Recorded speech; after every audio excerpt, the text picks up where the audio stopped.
30009. It's our 96th interview overall. It's March the 18th, 2003, and we're at the home of Ed and Mary Govan. Ed was in the British Army in World War II and has quite a story. Well, let's start out with your full current name. My name is Edmund Govan, Okay. and I was born in England 22nd December 1918. Yes. But you weren't born Edmund Govan, were you? No, I wasn't. I was adopted. I was a foster child then in an orphanage. My mother was Gertrude Stubbs, Okay. my real mother. So what was the name you were given at birth? And the name my father, his name was William Ayrton, Okay. and my mother gave me the name of Ronald Ayrton Stubbs. Yes. And she contacted William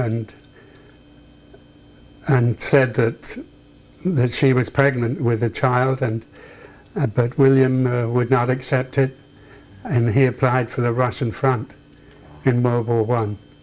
Now, was he with the British Army? He was in the British Army. He was a sergeant in the Royal Ordnance Corps. Okay. Yes. And my mother wanted alimony, and he did not accept responsibility at all. And when he's out of the country, it was pretty hopeless to get any money like that. Well, what are your feelings toward your father? Are you angry toward him, or is it a sadness? Or? Well, my feelings towards my father are really totally neutral. I have no real feeling towards him at all. The fact that he did not accept me in any way, shape or form told me that I've not much to expect from him. And so it never worried me at all. If for some reason it was possible to see him today, how do you think you'd react toward him? I have no idea. I have no inclination, no desire to meet him at all. Okay. And while I'm on the subject, if we ask you any question that you don't want to answer for any reason, we're not here to inflict pain and suffering, you just wave us off. Now, in reading about your biological mother, I sense that you had a great deal of respect and devotion to her. Oh yes, because I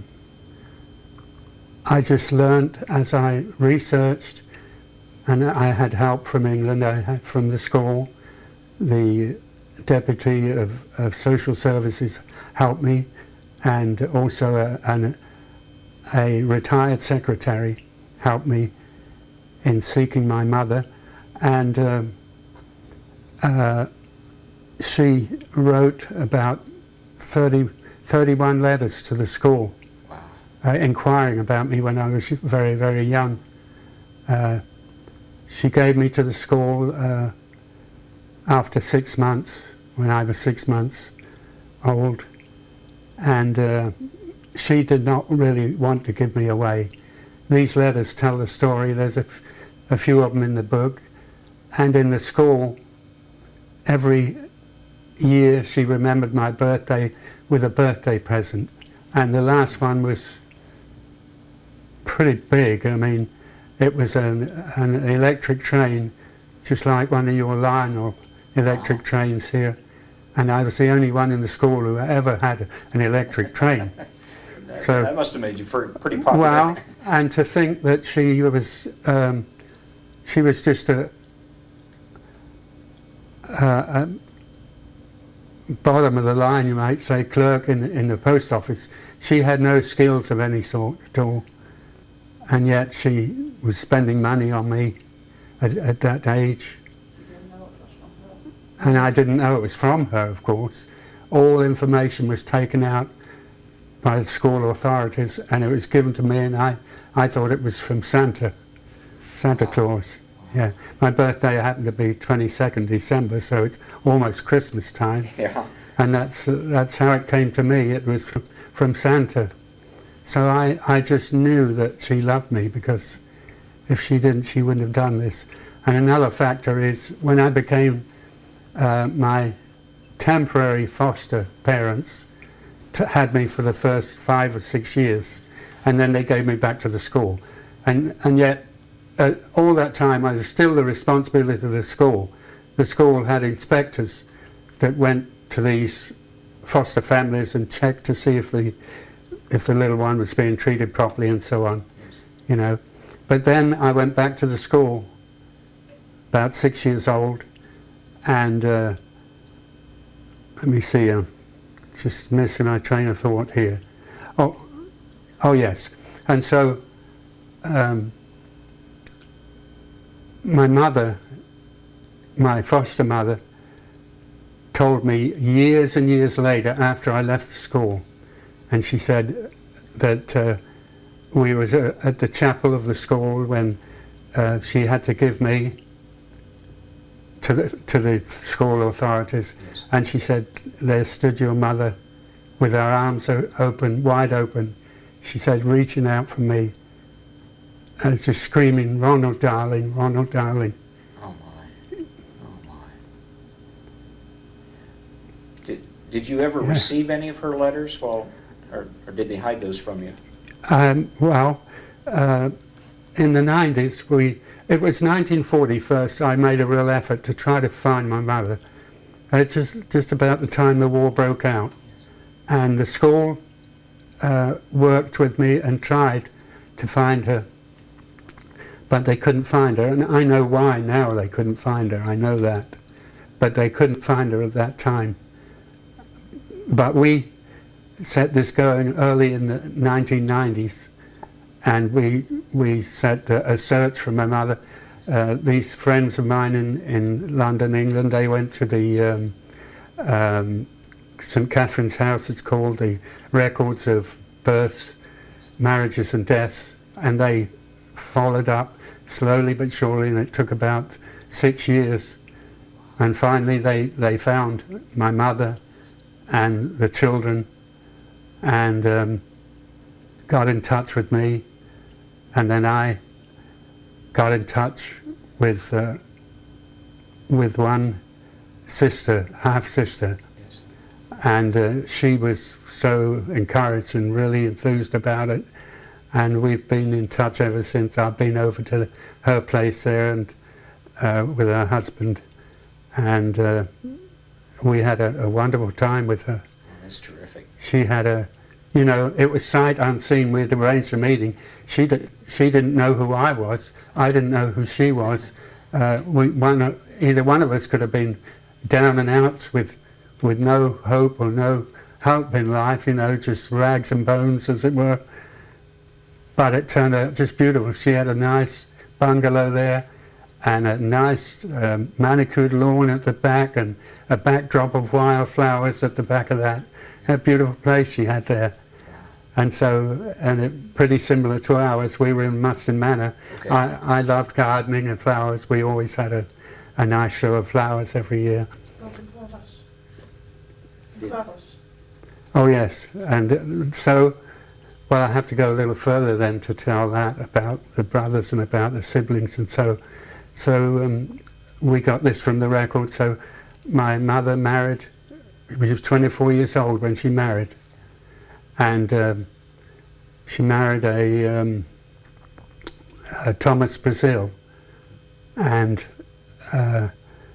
they were married for 9 years, and he had a brain aneurysm and he passed away. But they had no children, except me before she was married, of course. Now, what happened there, we don't know. Whether she told her husband or not, we don't know a thing about that.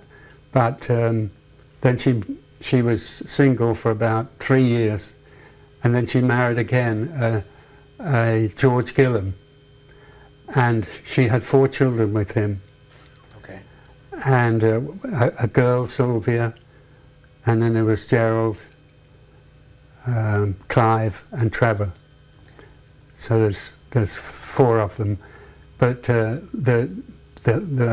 man didn't seem to want to have anything to do with me, but the girl Sylvia, she reacted and she wanted to see me, and so that's.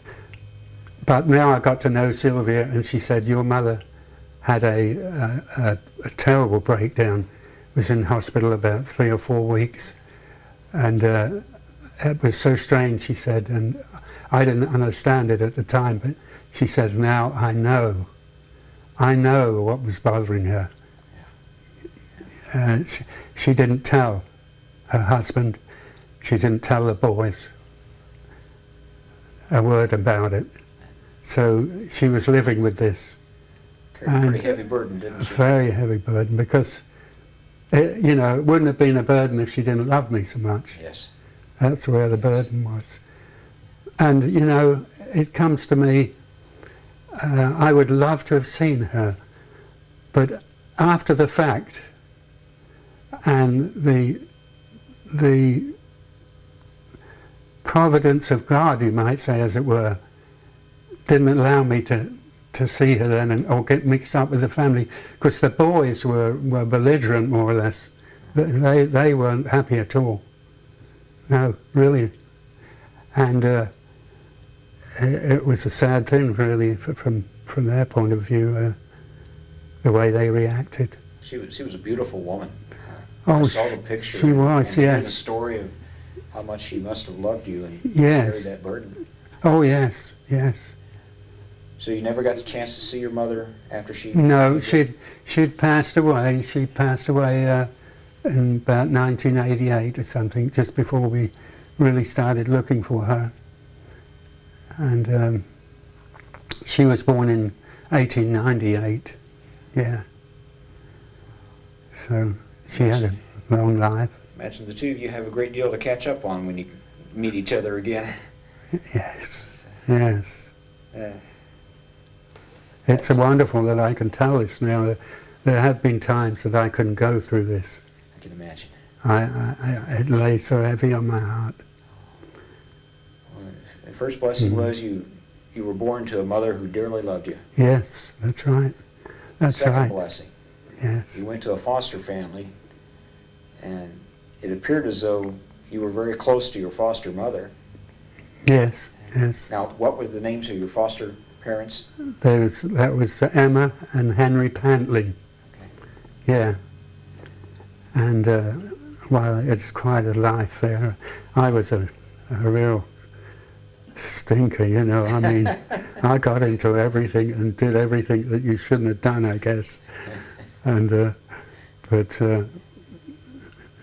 she got accustomed to me, and I guess I grew on her, because when I left, she showed some feelings of sorrow and disappointment. I noticed that. Yes. Yeah. How would you describe them to folks? They were very, very poor, very poor.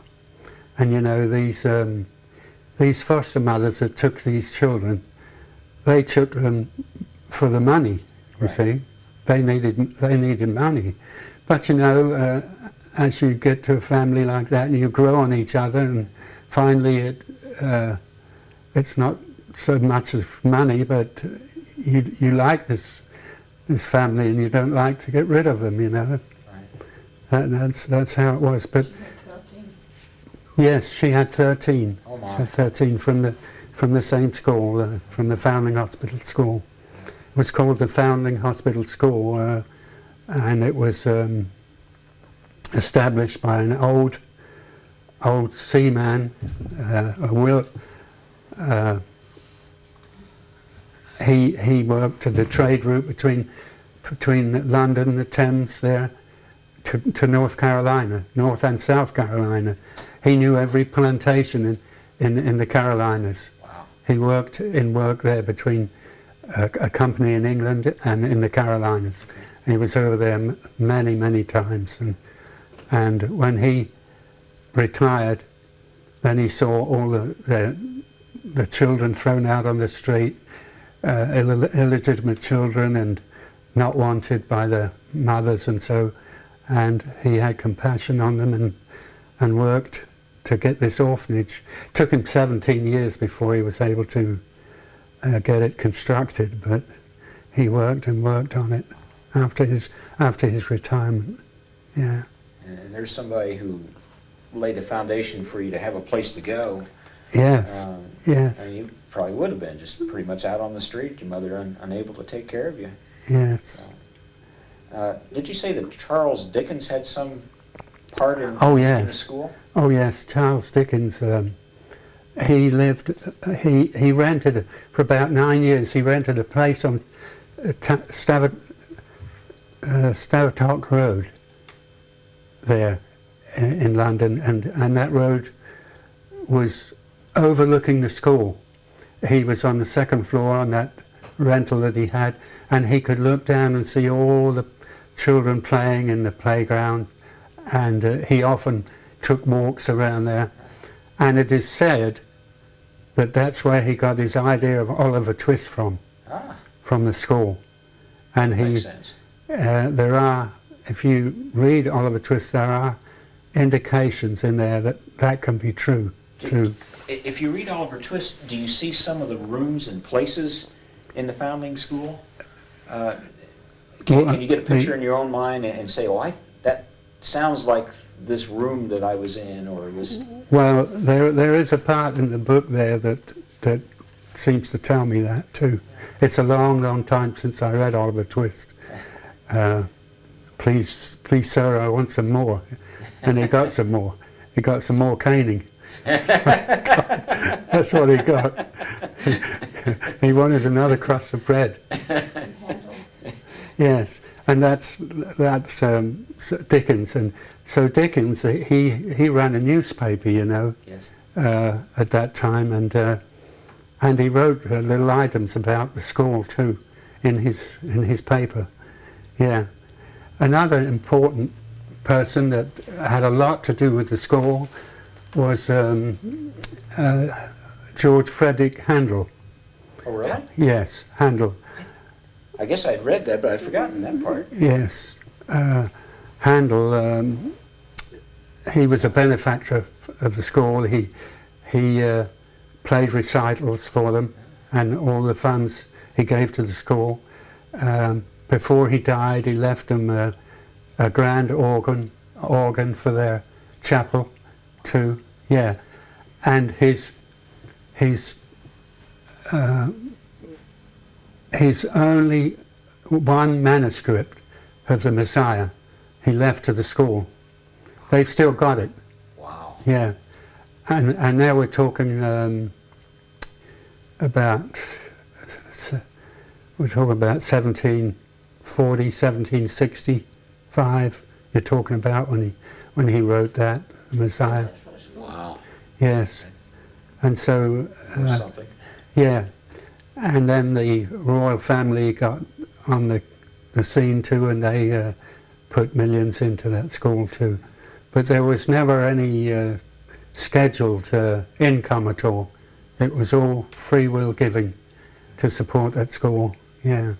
Is it still in operation today? No, it was the school itself was demolished in about 1927.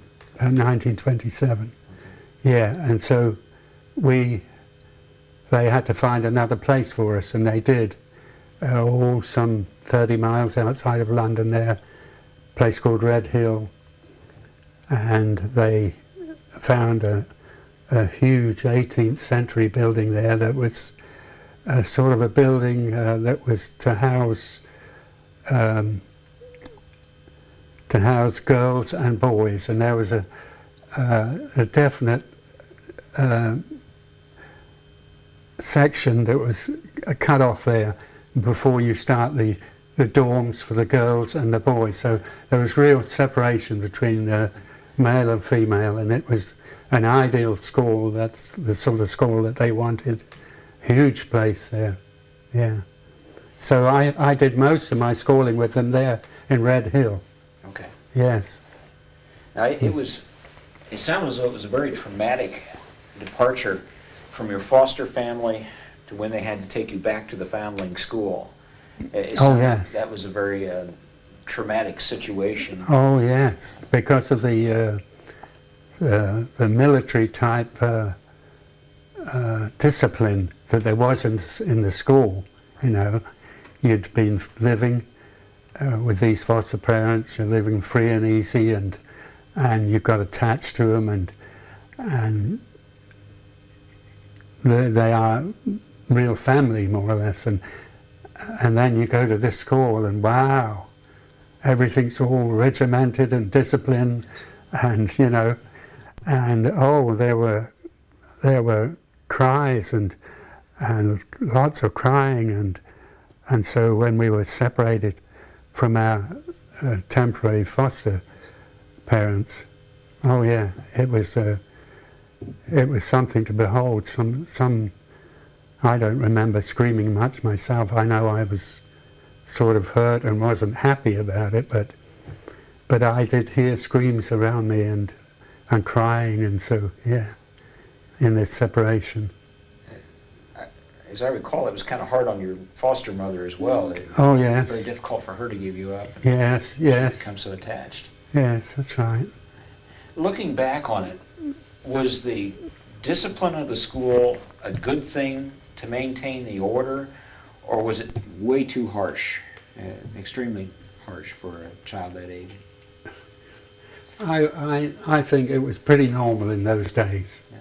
That's how medieval England was. They were very, very strict in the upbringing of even children in the public school. Were so different than today's public school. I mean, there was this regimented discipline was there all the Did time. it affect the way you disciplined your own children later in life? Did you say to yourself, I don't want to do what they did, I want to be more loving, or? Well, no, to start off with, no. Okay. I still had that, well, orders are orders, Okay. you know. And I can recall a situation that absolutely crushed me because of this. And we were in Chicago then, and we used to just go to the Belden Avenue Church, and it was Father's Day. Now, I wasn't so much aware of it being Father's Day. My wife said she had to go to the church early, but don't let the children run out and run around on the street, you see. And so my middle daughter, Dennis's wife now, Emily, she ran out the house somewhere without me knowing. I didn't know where she was at or anything, and I looked, and it was getting time to go to church, and then I looked around for them. I guess I was reading or something. They weren't around. So I went outside, and finally they were coming. And they wouldn't tell me that there was my other daughter, oldest daughter, with her, but they wouldn't tell me where they'd gone or why they'd gone and so on. And so it looked like Emily was the instigator, and boy, I really rattled her, I tell you. I laid it into her, really, very harshly. And then later I heard she was out doing something secretly for Daddy, Oh. for Father's Day. Ouch. Yeah, yeah, Ouch. yeah, yeah. And I've never forgotten that something like that really hurts. Growing up is hard on the parents too. Yes, The parents it wa- tend to grow up as it well. was then, but to this day, Emily could tell you so clearly about it. Oh. Yes, oh yes, yes. So I guess that's all a part of the harshness in which I grew up with, you know. And it took a long, long time to get through this, you know. I mean, even the wife of I have had things like that, you know. I remember a case there. There was this a drawer, a closed closet or something, big thing there, and there were drawers underneath, you know. And it's a question of where the pants and the socks go, and Mary said, well, they go here and there, and I said, no, they don't go here. They go where I put them. And I wrenched that drawer out and broke the lock and everything else, and said they go there. So, you know, that was a part of me, that grew up with me. Yes. And but, you know, so we got children and things started changing a bit, and now we're built up. As I said, we came over with 2, and now we got 23. We even got the last one of our youngest daughters in there. We got 23, but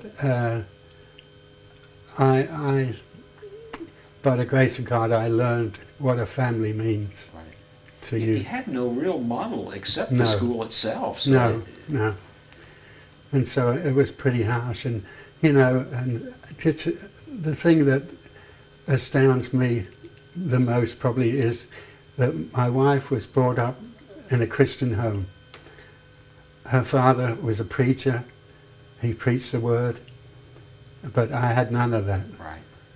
I was just left on my own. I was just a wildflower out there trying to... Did they try to teach you any religion in the school A itself? little, yes, they did, but it never got to me. Yeah, I can't imagine it would, because in didn't. action, you saw the harsh actions coming from a person telling you about Jesus, and it didn't sync up. It didn't match.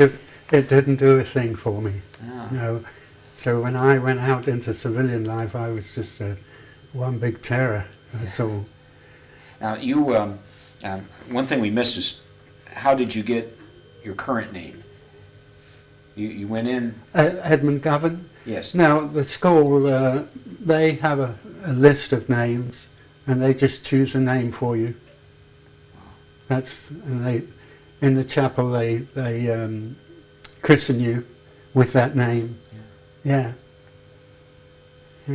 Wow. That was And the only way my mother can get in touch with the school is with a sort of a code letter and a code number type of thing. She just gives that code, baby number so and so, letter C or something, and that way they know it's me. You know? Yeah. They have the code next to my name, so they know what child this is. Yeah, but she never gets to know me. They always thought it would be wiser to make a definite separation between mother and child. They thought the mother could start a new life like that. There's some credibility in that thought, I would say. I suppose so, but they don't take into account that a mother is always a mother, and That's right. That's right. her child is forever. Yeah. It's forever linked. Yeah. You did run away from school one time. Yes. I read about that. Was it the Red Hill School? Yes, we're at her school. Yes. You had a rather bit of an adventure there. Yes. Yes. Well, I you know, the headmaster, Mr. Holgate, he always used to walk around with a 6 foot long cane with him, you know, and I had that lots of times. Yeah. And so I got with a friend of mine there one day, and I said, you know, we need to get out of here. And we planned a runaway, and the book tells its story of what happened. Yeah. You were out and about for quite a while before you got caught, and you met some other playmates along the way. Yeah, we got to playing this game of what they call rounders there, and what you call baseball here. Yeah, and they, as we passed along in the field, they asked if we would like to play, and we said, oh yeah, we'll play with you. So we got there and we played, and yeah. Now that's curiosity. I've heard of rounders, and I knew it was like our baseball. Yeah. How's it different? Well, really, it's not different. Okay. It's just that there's nothing professional about it. Right.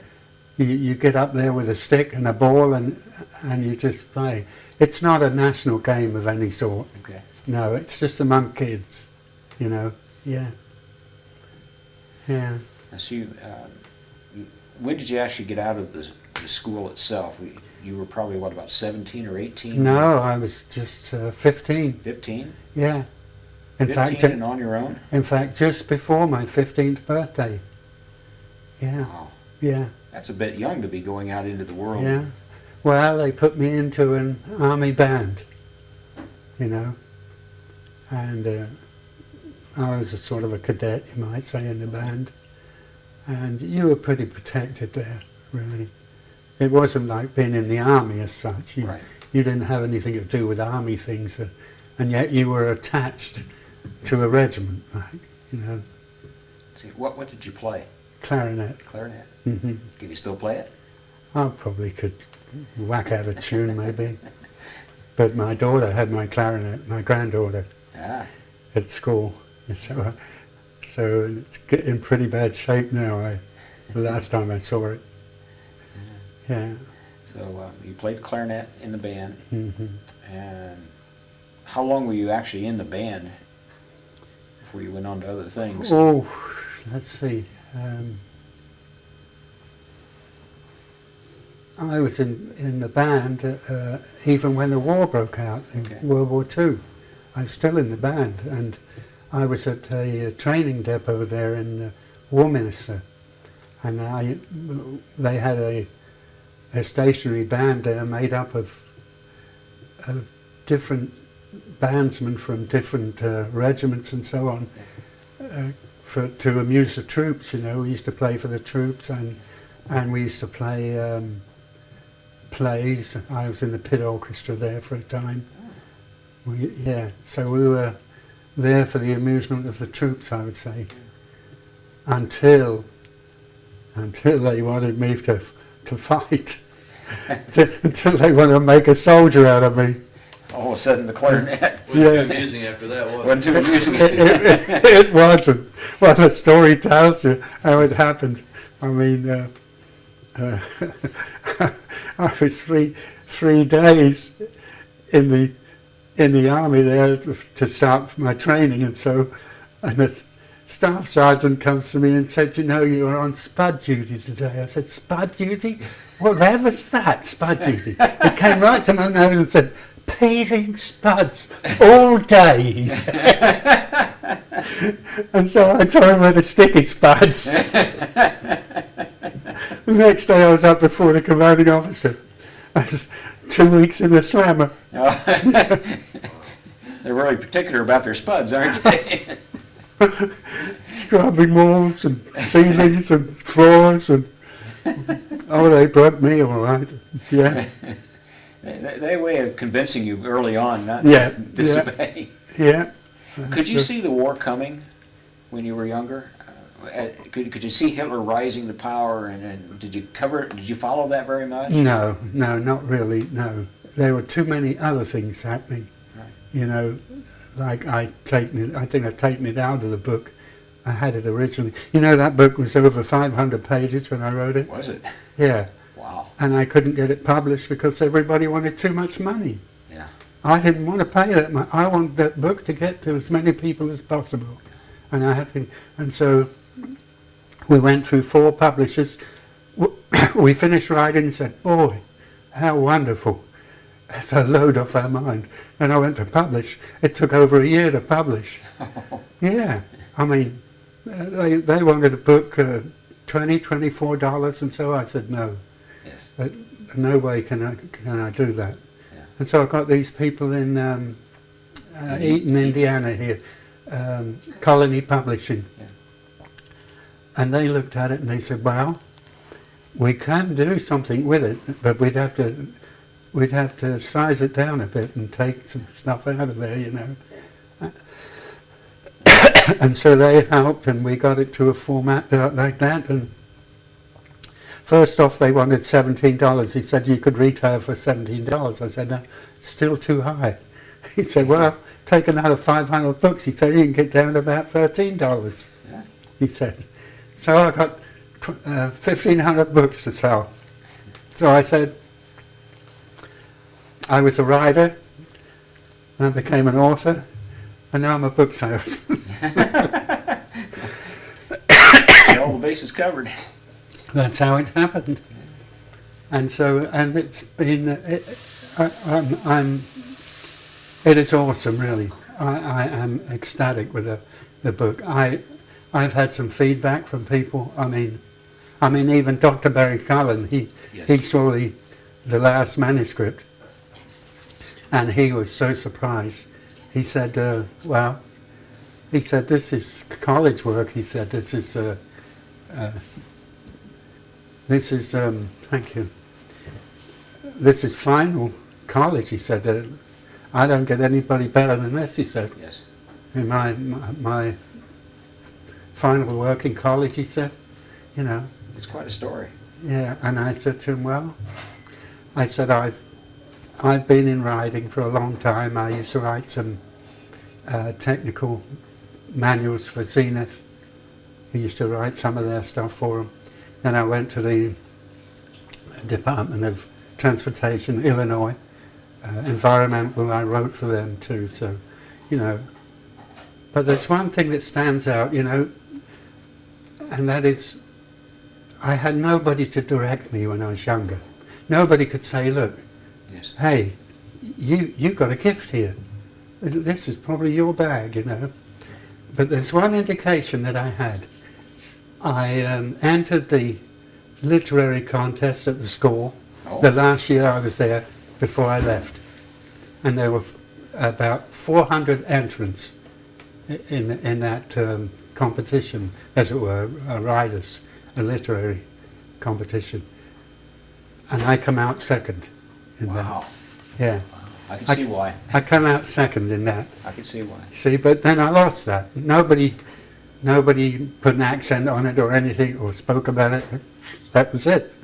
That's very interesting that you would say that. Hitler's first ambition, by his own writing, was to become a priest, and he was discouraged from doing that. And then he wanted to be a painter, and he was discouraged from doing that. And I just wonder if somebody picked him up along the way when he was younger and directed him to take some of his rough ambitions and refine them a bit. But a powerful speaker, see. Yes, he was. Powerful speaker. Yes. Oh, yes. We both speak German, and we both read a lot of German, and Hitler was a very powerful speaker. He sure knew what to say and how to tug at the strings. Yes. Yes, he was an orator, all right. And you imagine how a fellow got into that power and such a maniacal fellow, but But you know, public speaking. You might sort of try to wonder where you get it from, you know, and how come and so on. But it's a gift. Yes. It's a gift. Yes. It is. It's a God-given gift. That's what it is. I mean, because I didn't have all that clever. I never went into matriculation and so on when I was younger. I didn't have an education that you could say, oh, wow, look what he went through, this and that. You know, it's a gift, and and I was a sportsman, and it's a gift. I ran the 100 yards in 10 seconds flat. I was 11 years old. Wow. Yeah. That's pretty good. Yeah, that was good. Yeah. And I was a sportsman. I went to all track meets, and I was captain of the cricket team, captain of the soccer team at the school. I played for the army soccer too. So, you know, I was an outdoorsman too. That was, when I was 15, all I saw was a soccer ball in life. Right. Nothing else. Every little moment I had from school, I was out playing soccer. Yeah. Well, that put you in good physical shape for the Army. Well, it probably put me in good physical shape now. That's true. Yeah. And you do look very fit. And you're, once again, one of our teenagers, born in the 19-teens. These guys, I look at these fellows, I think there's just no way they can be as old as they say they are, because they look so fit and so healthy. For us, the war began December 7th, 1941. But for the English, it began with the invasion of Poland in 1939. Is there a particular 3rd day? of September, 3rd of September. 1939. Yeah. Can you tell us where you were at the time when you heard 3rd about of it? September. I was still in an army band then. I was still in an army band, and you know, we had a group there. I was in the King's Shropshire Light Infantry, and I wanted some adventure, and I was getting sort of static there, nothing happening, and so and I thought, well, how do I get out of this?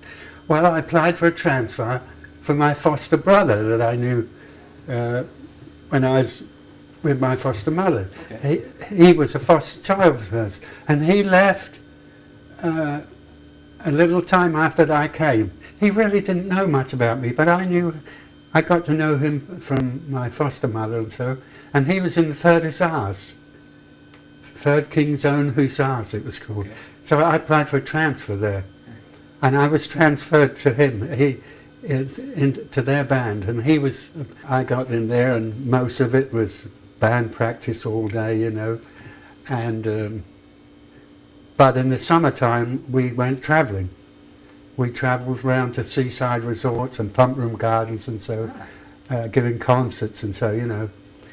Well, I got in with a clique there. This guy had an old Vauxhall car he had, and there was about four of us used to sort of pub crawl in this thing and go around everywhere to find where the fun is and so on, you know.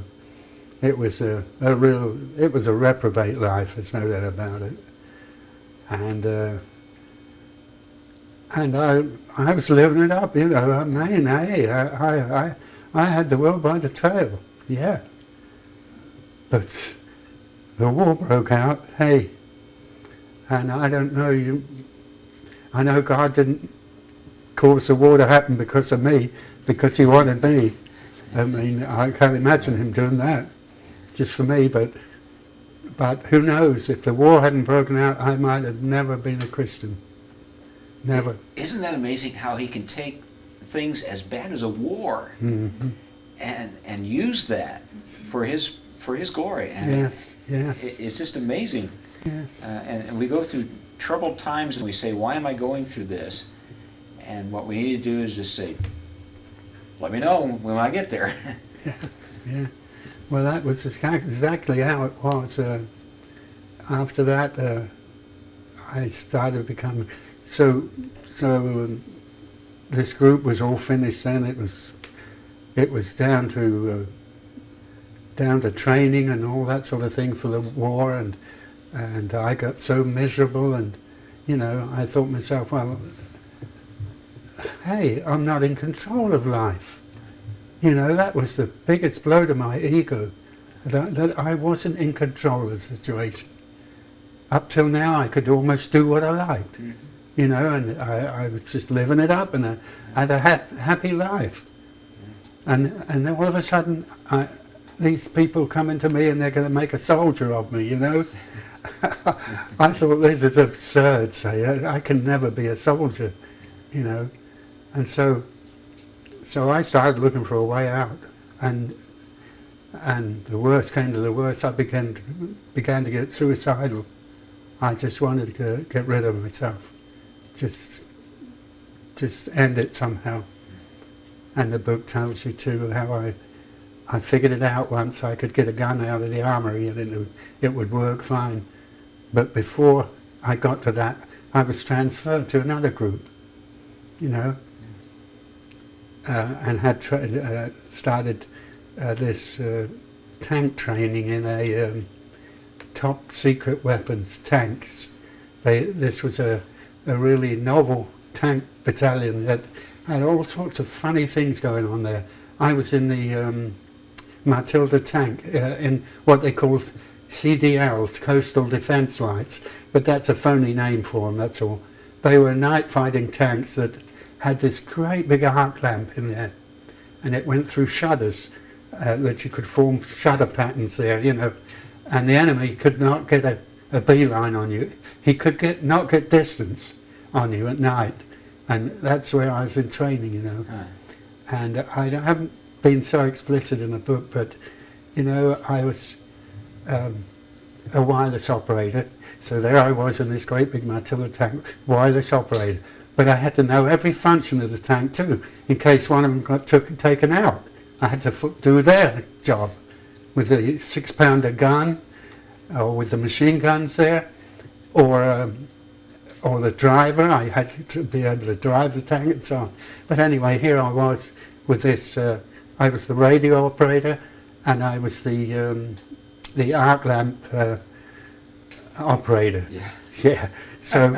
So what happened? So these electrodes, they burnt out, you know, and so Yes. you had a blackout, and you couldn't have that for long, because they would get you. They'd get you in their searchlights. That they would see the one that's blacked out there, and they'll have a beeline on you, and they'll blow you up, you know. So you went through a procedure to get these things out, frenzied thing, and get the other electrodes and get them in and tighten everything up, you know. And this was speed job. It had to be a speed job, you know, otherwise you'd get it. And those electrodes are hot too. Yeah. You couldn't just Yeah. pop them in and out. But you know what's going on with this? I'm sitting here, the gunner's sitting over here, and I'm dishing up ammunition too. I'm dishing up ammunition too. You know, 6-pounders are pretty big. Yeah. I'm dishing up over him, you know, and the recoil of that gunner, boy, that thing used to boom, and it used to go right past my ear, you know, at a tremendous rate. I could feel the air just blowing over me. You know. And then the noise of the thing, you know. Yeah. Oh man. The smoke of the arc lamp. Golly, yeah. So I figured out, well, I've got to get out of this somehow. So I thought, well, what do I do? I'll go for a transfer. I'll go for a transfer, paratrooper. That's ideal. Paratrooper, I'll go as a hero, you know. We'll have a operation behind the line, and I'll just go out shooting, and I'll shoot until they shoot me dead. Ideal situation. So I had that all figured up, and I went to the commanding officer and told him that I was tired of this sort of thing here. I said, just sitting lazing around, and my friends are all getting killed in the war there. I said, I feel I want to be up in the war and doing things and helping the country. So, well, he said, that's pretty drastic. He said, you know, that's the worst position in the whole army, he said, to go as a paratrooper. He said, you're sacrificing yourself. I said, well, isn't that what a lot of other people are doing too? I said, I want to help my country. He said, well, I'll have to ask some people about this. I'm going to talk to your bandmaster, he said, and a couple of NCOs that know you. And so, well, he did. He said, come back, I'll call you in about a week, he said. And he called me, and he said, well, I've heard from people about you, and I kind of feel that I know you a little bit, he said. And what I've heard, to all intents and purposes, you're not that type of person, he said. And he said, I would have to go against my own intuition, he said. He said, no, this is not a good thing. You're better off where you are, and you're serving better where you are, he said. So he said, case denied, he said, and you just have to stay with us. I thought, well, darn it, I thought, you know, that's gone, that's blown now. What was the name of this servant of God? This fellow who denied you? What was his name? Do you recall? No, it was, I forget who it was now. I went through so many officers there, and so I can't remember them all. No, I can't remember his exact name. I don't think it was coincidence that he was in that position. Probably not. But anyway, but you know, pardon? The And you got under your telegraph. Oh yeah, that's right. Then, so I went out under Montgomery in the 8th Army. I went out as a Matilda tank operator. I was a part of a tank crew, and this was battle ready. So I was going into Montgomery's army, you know. And I thought, shucks. I thought, I'll go mad. I thought I'll go mad if I have to do that. And I was amid all this, before this was happening in my training, and so I, as I said, I got suicidal and got so bad, and a fellow came around the barracks one day, a Methodist layman, and started talking about salvation through Jesus Christ, that he gave his life for me, and that God knows me, and God loves me, and God knows where I am. And you know, and this fellow used to come around the barracks, and I sort of played around with him, made him look silly sometimes, but he kept coming, and he was inviting me to a little service in the corner of the barracks there, at a little place where they had a service. And finally I went with him, and there were about 8 or 10 of us there, and there was a sergeant preaching, Sergeant Cooper, I remember him, and he took the life of Adam, his preaching on the life of Adam, and when Adam disobeyed and took of the tree that is able to make you wise and give you knowledge of good and evil, then he was separated from God, and he went through the garden, and he saw that he was naked. He went and hid himself, and this fellow was preaching about this. God came and said, Adam, Adam, where are you? Where are you? And finally he finds Adam in the corner, and God said, well, what's the matter? And Adam said, I saw that I was naked. And God said, who told you that you were naked? Have you touched the tree that it gives you knowledge of good and evil? No, I haven't touched the tree. Did you eat of the tree? Well, my wife gave me an apple and I ate of the tree, yeah. Well, I was so impressed of that story. Adam, Adam, where are you? And it just spoke to me in a way that it was talking about me. And that night I accepted Christ as my Saviour, and life began to change. It wasn't a fast change, but it was a change. So he said, you know, there's one thing that we need to do, and that is show our colours, he said. And he said, we can do that. He said, if you go to your barrack room now, just kneel down by your bed and say your prayers. I said, I haven't got any prayers. I don't know what to say. And he said a couple of things to me, but just say this or that. He said, but I knelt down and said, and supposedly said my prayers. I couldn't say a prayer because I didn't know what to say. But you know, I'm a stick in the mud. My wife says, there's no more stubborn person than there is an Eddie, she says. Eddie, there is no stubborn person like Eddie. Well, it was true back then. I was stubborn. I still knelt down by my bed, not saying anything. But you know, after a couple of weeks, and he gave me a Bible and said, why don't you read John, the book of John, and a book to the Romans, the Epistle to the Romans. And I did. I mean, I read those books, and well, I tell you, as the book said,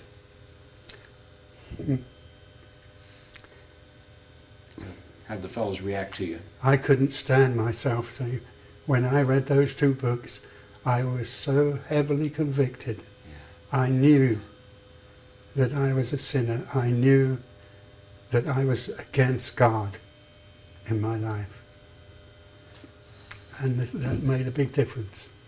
From there, I kept reading the Word, kept into the Word even when I was going into Montgomery's army. And I wanted to say something like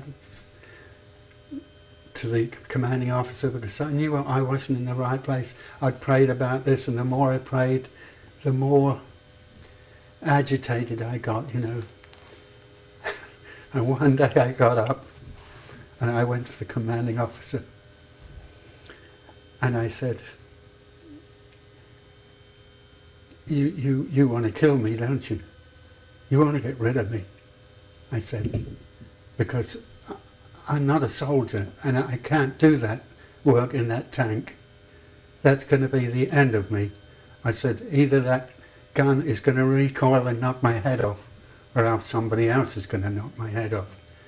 I said, I'm not a soldier. I said, you can't put me in there. I can't do that. You're not going to have any help from me either, because it's not in me. And he said, well, what were you studying? He said, what were you studying before the war? He said. And I'd started a course with the British Institute of Engineering Technology. I'd started a course with them. It was going to be a 3-year degree on this radio engineering. Started on that. And I told him that I was going to be a radio engineer. Oh, he said, well, why didn't you tell me, sort of thing. I said, well, I never see you. I can't tell you these things.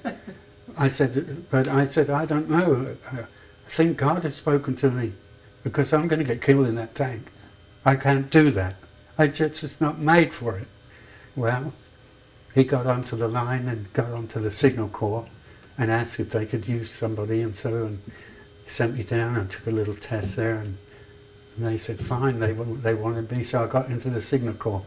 Well, without knowing it, I was pulled back from the front, because the signal corps not in the front. Signal corps is a unit that is loaned out to different other units, you know, and so you didn't see much of frontline work at all.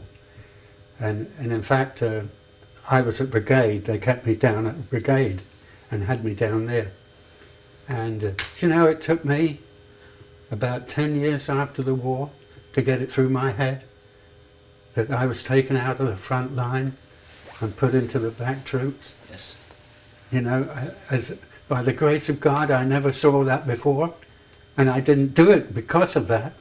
I did it because of it just wasn't my bag, that's all. By the grace of God, you were kept in the tank, and then later at the right time, you were taken out of the tank. That's right. an interesting scenario there. That's right. Yeah. That's how it happened. Yeah. I mean, I don't know. The way I'm speaking, maybe that officer could have... Nicholson, I remember his name. Nicholson, it was his name. He could have maybe put me in the slammer again, I don't know.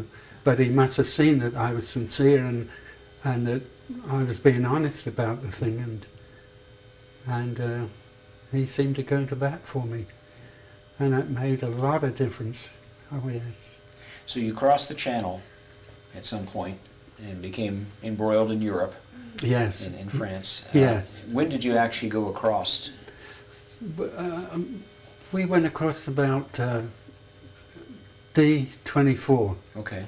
24 days after D-Day. And you went in through what area? Through Aramaches in France. Okay. Caen. Okay. C-A-E-N, a place there. There was 1 million troops gathered there, just about, before they went into the battle. So, and I told you, absolutely fantastic. I mean, You had been 2 years in Africa, right? yes, I'd already done 2 years in Africa. Yes. Yes. Yeah. What could you tell me about Africa? Africa? Oh, well, we were on manoeuvres in Saudi Arabia there, and we got lost. Yeah. Oh, yeah, we got lost. I was in a radio vehicle there. There was 4 of us, and we had no idea where we were. Wow. You know. And we were getting thirsty. It was so hot, and you know, all of a sudden, it is sand, sand, sand everywhere. No matter where you look. All of a sudden, we come up with this big green patch here all over the place. You know, it's really strange. And we got looking in there. I mean, watermelons that big. Smokes. Yeah, right in the middle of the desert. Watermelons. Holy how big was the area? Of the green? Yes. Oh, it was, could have been, about, you know, jagged, like about 50 by 50 feet, something like that. You're kidding. Yeah, it was quite a big, Gee. never seen anything like it.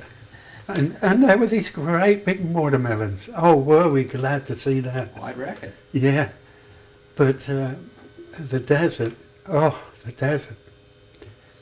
I had a picture I was going to put in the book, but so there we are in the desert. We got oranges because Jaffa's pretty close and places like that. We've got piles and piles of oranges. But you're out in the desert, so you line up for your meal time and everything. You've got a line here. And the wind is sweeping out. I mean, there's sand coming at you, almost blinding, you know, and you get your tea, and you drink your tea, and there's that much sand in the bottom of the cup. Yeah, that much sand in the bottom of the cup. I'm not kidding. Yeah, that was something else. And the difference between the British food and the American food.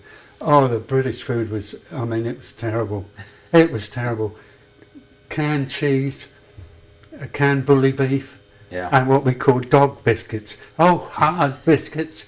So we were out there and that's all we had. So we started up the petrol stove, we started going there, you know, and we put the biscuits in oil and we do those up a bit and get the bully beef out and the cheese and so, but you know, with all that, the dog biscuits I liked them better than anything once we'd done them through the oil. Yeah, but and then so I met old Blondie here. I met, and she was on the German Dutch border there, and the 9th Army was operating there. And lo and behold, I was attached to the 9th Army for a little bit. They needed a couple of signalmen there for an underground telex station they had there. And so I was shipped out and I was staying at their house. I stayed at their house there. But I had American food. Oh boy, Yeah. what was that? You know, hey, chicken, turkey, ham and all this stuff. Man, was I happy there. So I was there a few weeks with these Americans. There were 12 American operators there, and some of them got up before 8 o'clock, and they didn't have their coffee until about 8. I was up at 7 and I was brewing tea, and one day a couple of guys said, "Can we have a cup of tea?" I said, "Well, sure." So I brewed tea for them. You know, when I left there, I had 7 Yankees drinking tea. I did. Are these the first Americans you'd ran across? Yeah, that's right, Mama. No, I hadn't run across Americans before. No, these were the first Americans. Yeah, yeah. So what do you think of Americans? Oh, darling, we had a time together. I really enjoyed it. I've written a little book in there, but they couldn't resist calling me Limey, though. They had to call me that. Yeah, yeah. Did you call them Yank back? Or? Yeah. Oh, you old Yank, you. Yeah. But anyway, we got on well. I enjoyed my stay with the Americans, and then it was later on she was struck down with malnutrition. Her whole face was swollen and bleeding and sores, and so, you know, and parents were at their wits' end what to do, and I came on a little short leave, about 72 hours, and I saw her like that. And I remembered that there was an American first aid post where she lives. I knew that there was one there. And I said, we're going to go there. And I took her there, and the doctor showed the orderly there how to deal with these things. He had to get the tweezers and take all the scabs off and so. And then he had this, what's that, penicillin ointment. Had to do her whole face with that. She looked like a clown for a couple of days. But in about 3 or 4 days, she had all new skin coming and everything, you know. And I put there that, you know, that a lot of people are down on the Americans, you know. But they took us and they didn't ask, who are you? Who are you and what do you do and what nationalities are you? What faith are you? And so on, before they would do anything. They took us right away and they took care of the problem. And I've ended that chapter with saying, so many people, there might be a lot of things wrong here, but so many people will never really see the good that America does and has done and is doing in the world today. I've ended a chapter on that too. Yeah, that's all cured. Americans like to do good. It's just something. I think so. I think so. I've always been sort of proud of as an American. Right, right. Did they seem different from the British soldiers when you first met them? Well, excuse me in saying it, but maybe a little more uncouth. That's something we do well. We're really good at being uncouth. Some people say rambunctious or something of it. A different approach to things, a less careful demeanour there and activity like.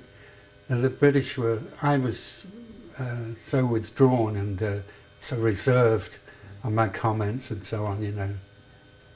I saw that difference. Were they a little younger than you, or they approximately the same age as you? The Americans? Oh yeah, they were about the same age. They're all in between 20 and 30 in there, you know. Yeah. Yeah, very. Could you understand what they were saying? Oh yes. I've heard it said that we're a common people divided, or we're divided by our language. Yeah. Well, most of the Americans you can understand. Just the immigrants when they first come over, you know, you got a problem then. Yeah. Do you have any Southerners in the group? Oh yeah. I bet that was quite a treat hearing a Southern wang for the first time. Yeah, that's right. Yeah, but I understood it. I detected the wang in there and so, but I understood what they were saying. Yeah. We interviewed a fellow up in Rossville, and he spoke. Well, of course, he spoke English, but one of the Germans he captured spoke pretty good English. And this German said, well, I speak good English, but I don't understand a word you're saying. He was from the South, and he wasn't connecting for him. Yeah.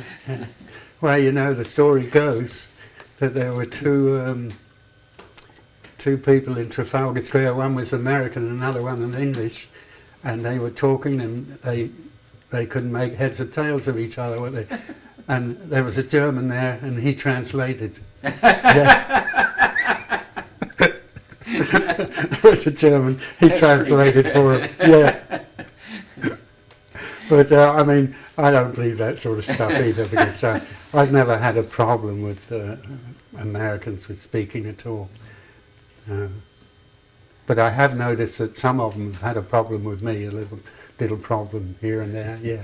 And much with my wife too. My wife, they have more problem because she's Dutch, and they have a.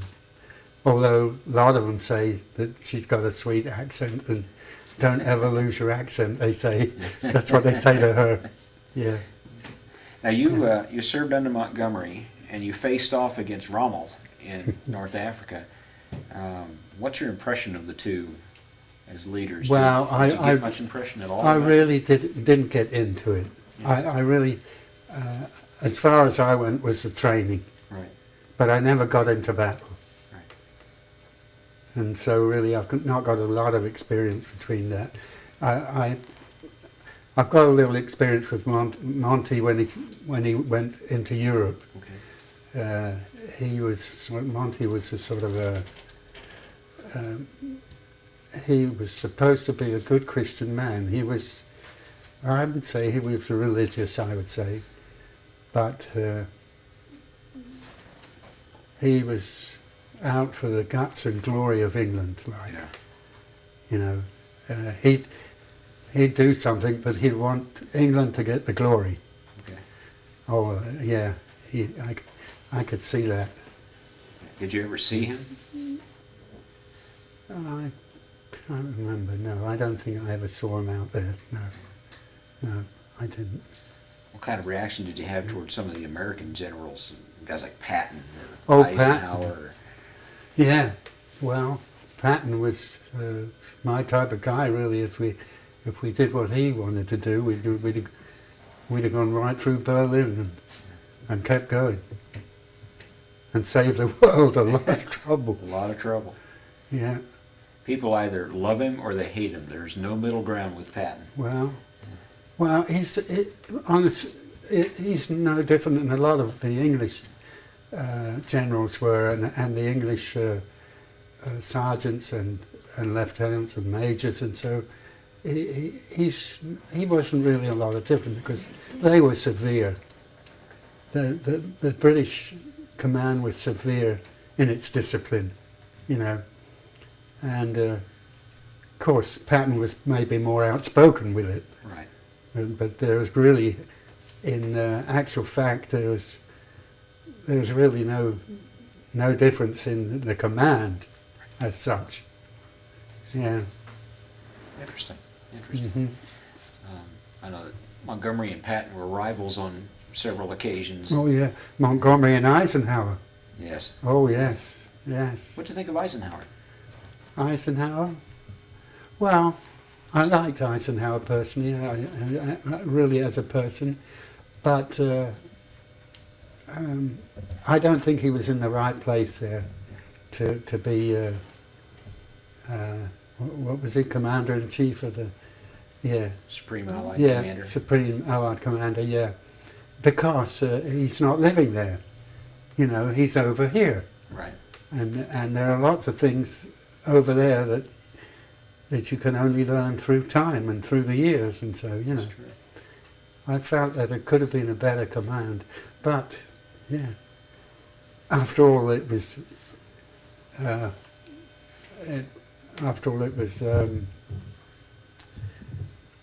diplomacy that decided the whole thing.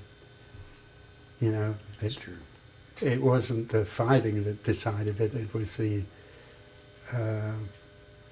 people in command that decided to stop here.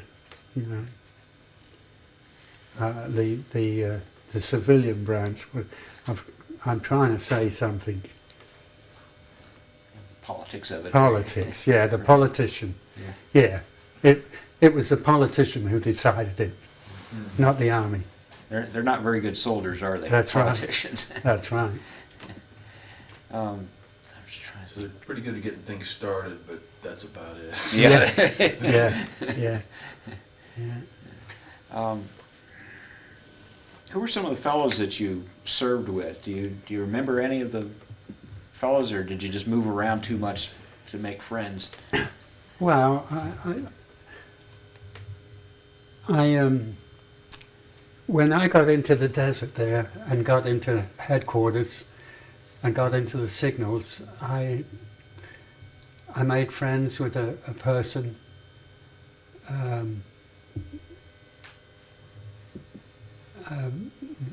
John Cook. He was in the division administration there, in the brigade administration. He was a Christian, and I got in touch with him, and we had a lot of fellowship together. Yeah. And also a lieutenant, there was a Lieutenant Ted Haig. He was a devout Christian too, and we used to get together and have prayer meetings and so. and sing song out there when we weren't in action. See, we were behind the lines, so we could do that type of thing when there was nothing going on, you know. And there is, in time of war, there's a lot of downtime when everybody's holding the line and not really doing anything, you know. And in those times you could do that, yeah. And my own crew that I work with, Crookshank, Barlow, a fellow named Ty, yeah. And there was a dispatch rider there. I nearly killed the dispatch rider. Holy smokes, tell me that story. I don't know if I took it out of there or not. Yeah, well, we were into Germany, and it was out of the question of being in anybody's home. See, in the Netherlands we could be in people's homes, and they invited us and really liked having us there and helped us, you know, and so it was wonderful. But when we got into Germany, you're on your own. Right. No, so you had to pitch a tent up and so make your own latrines and just throw up a shower too, you know, a field shower, and so you did that. And there was this dispatch rider. He came. I knew him. I knew him from our command before, and he came in and he had his 45 there, and he was sitting down with his 45 and taking it apart and cleaning it, and I was watching him, and I started joshing with him, like I said, why do you carry that? You know, you wouldn't know what to do with it anyway. If you had to use that, you probably don't know how to pull the trigger. I said, I was just kidding around. And I was looking at, you know, he's right in front of me here. You know, I never saw a bullet or anything. I never saw any ammunition, not anything there. And I was there, and he got this thing together, put it together, and I said, you wouldn't know how to shoot that. Give that thing to me. I said, I'll show you how to shoot that. And I was convinced there was nothing in there. Absolutely convinced. Because when you give somebody a 45 like that, you're supposed to break it and give it to them. And the fact, we knew each other. He was a buddy of mine too. And the fact that he didn't do that, I thought, wow, he's got confidence in me. He knows that I know that there's nothing in there, you know, sort of thing. Well, I didn't know. There was something in there. The thing was loaded. Ooh. And I said to him, well, take your last breath, I said. You know, I'm fooling around. And I'd start squeezing that trigger. I just started squeezing it.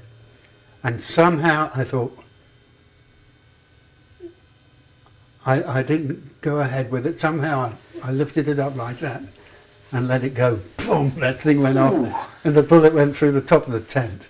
Oh. I tell you, I went grey, green, and all sorts of colours. I could not believe it. Oh. That thing was loaded. Wow. I mean, it would have been the end of it, really. What'd he say? You know, what he said, what was his reaction? When he woke up. He said, well, what's the matter with you?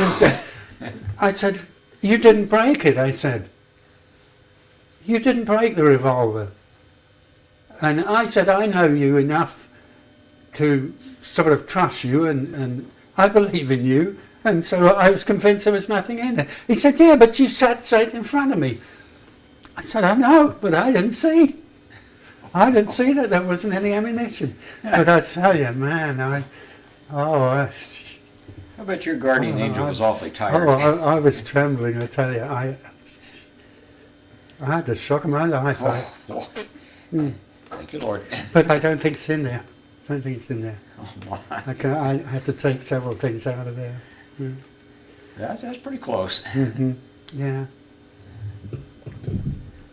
But this is just a part of my story, but you should hear some of her story. That's a part of it. I plan to get a little bit of that. She's before not a we get out of veteran, here. she said. Yeah. Well, you're a veteran of him. Yeah. That's got to count for something. Tell them what you say. Which one? About you were Liberated? liberated, yeah. Yeah.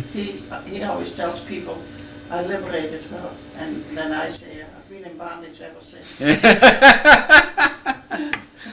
And when she came to me, I said, sink into my arms, darling. And she says, I landed up with my arms in the sink. I'm still there. Oh, that's good. I'll have to write that down. Take that one home with me. All right. So what's the path you took? You went through Cannes, and can you sort of geographically give me the path that you took through Europe? Yes, it's all in there actually. We went to Arrow Marshes. We got into the Netherlands and into France, and but it also tells you about how they did that attack, how these installations were made in the Thames and everything, and towed over and put in place.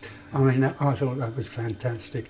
I look back and I see tanks coming up out of the water. Just looked like it, Yeah. but they were on these great big heavy pontoons that they'd set up there.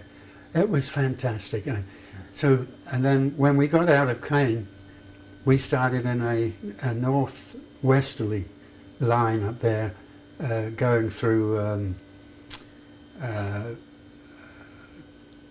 Dortmund, Erkelenz up there, You went through Belgium first, didn't through Belgium Yeah. first, of course, yeah. you? And then Through Belgium we went through, in Holland. and then through Holland. Belgium is Brussels. Paris. Went through Paris, went through Brussels, went through Maastricht, big town in Netherlands, Maastricht, and then got into Germany, just about where she lives on the other side of the border. Got through Germany there, and went through from there through Erkelenz. What else is there? Julie. Huh? Julie. Jülich, Mönchengladbach. We got out through Dortmund, in through Dortmund, the big corrupt Factories. factories Oh, okay. in Dortmund, Yes, yes.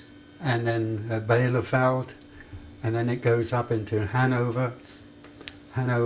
And you said you went as far as Hanover and stopped there. Yes. You wanted to go on to Berlin, Yeah. but they stopped you, They stopped us. and because they wanted the Russians to go in first. It was a political thing. Yes, yes. Were you aggravated? Did you want to go to Berlin, Well, or were you relieved? yeah, maybe I think I was a little bit relieved, a little tired of war. Yes. Had 6 years of it. Yeah. That's it. We had at the maximum 4 years, but folks in Europe have been at it for quite a long while. Yes, oh yes. Quite a long while, and it had taken quite a bit out of the people themselves. I mean, they experienced it firsthand, whereas we went over, we could always go home. They had to rebuild. Mhm.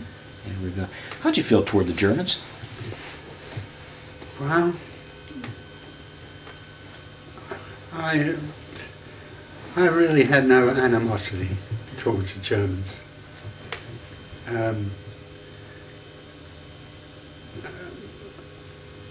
Hitler was a dictator, Yeah. and in a different sense than Saddam Hussein.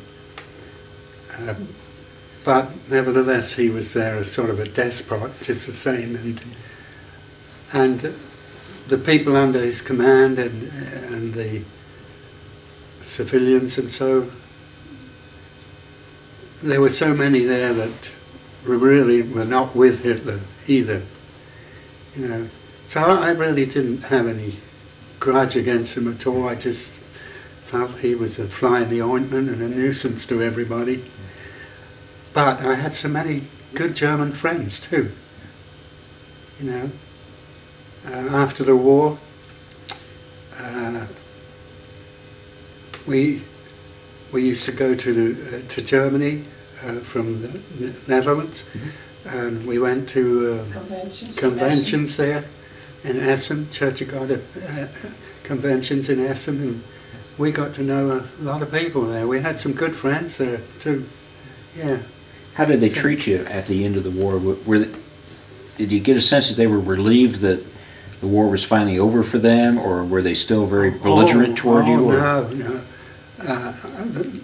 They were relieved. Yeah. Most of the people that I met and knew were relieved. Yeah. Although I could tell you one incident, and that is when we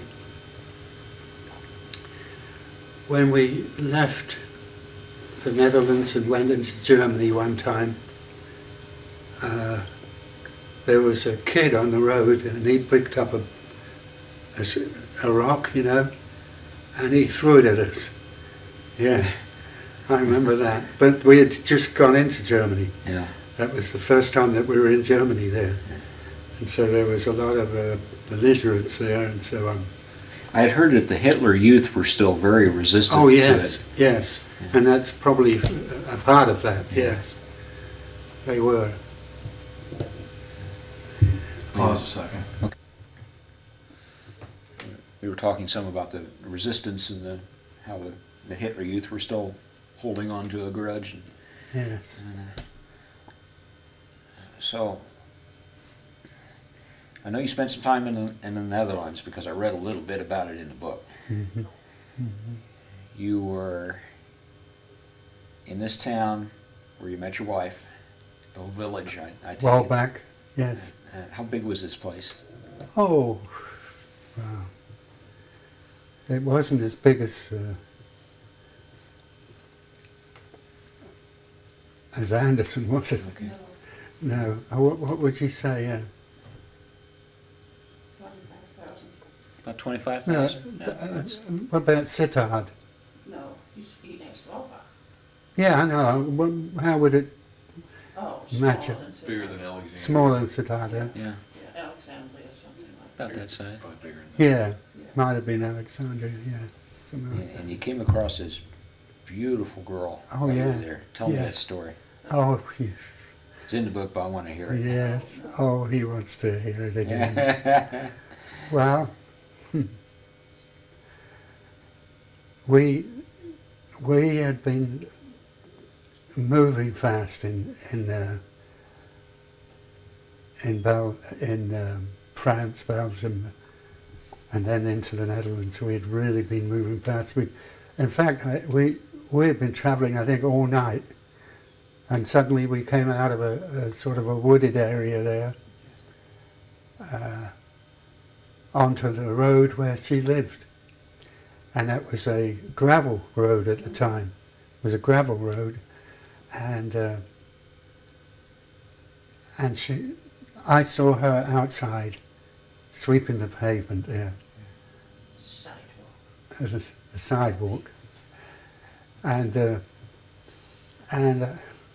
I said, "Hi, Blondie," and she looked up, coyly like, and just smiled a little, and just went on to the thing. And the guy next to me, I wasn't driving. He said, "Boy, she's great." He said, "She's beautiful. That's a great blonde. It's just wonderful." And I said to him, "Hey, you lay off her," I said. "She's for me." I said to him, "She's for me." You knew right then, huh? "She's for me," I said. Anyway, so there were 12 houses on one side, and hers was the first house that we came across. And at the end was National Socialists.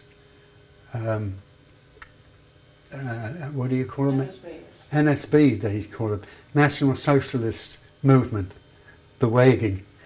National Socialist Movement. Now they were collaborators with the Germans, Oh, okay. and they had fled. So their house was empty, and I didn't have anything to do that day. I was off duty, off radio duty, so I was free. And so I said to the cook, "Hey, I'll come and help you today." I said, you know. So we worked there all day, getting veggies ready, peeling spuds, and getting the whole thing together, you know. And so we we got served, we had a supper and so on, and I said to the guys, hey, what did you do? Oh, when we first came up there, we come up with a lot of bravado and so on this gravel road, and there was her dad's property was the other side where he had his veggies and that sort of thing, but we missed that, and we just roared into that open land there, and we sunk into the axles. I mean, we just sunk into the axles, and so we had to call on the Americans to come over, and they come over with a couple of winches, and they got us out the winch, you know.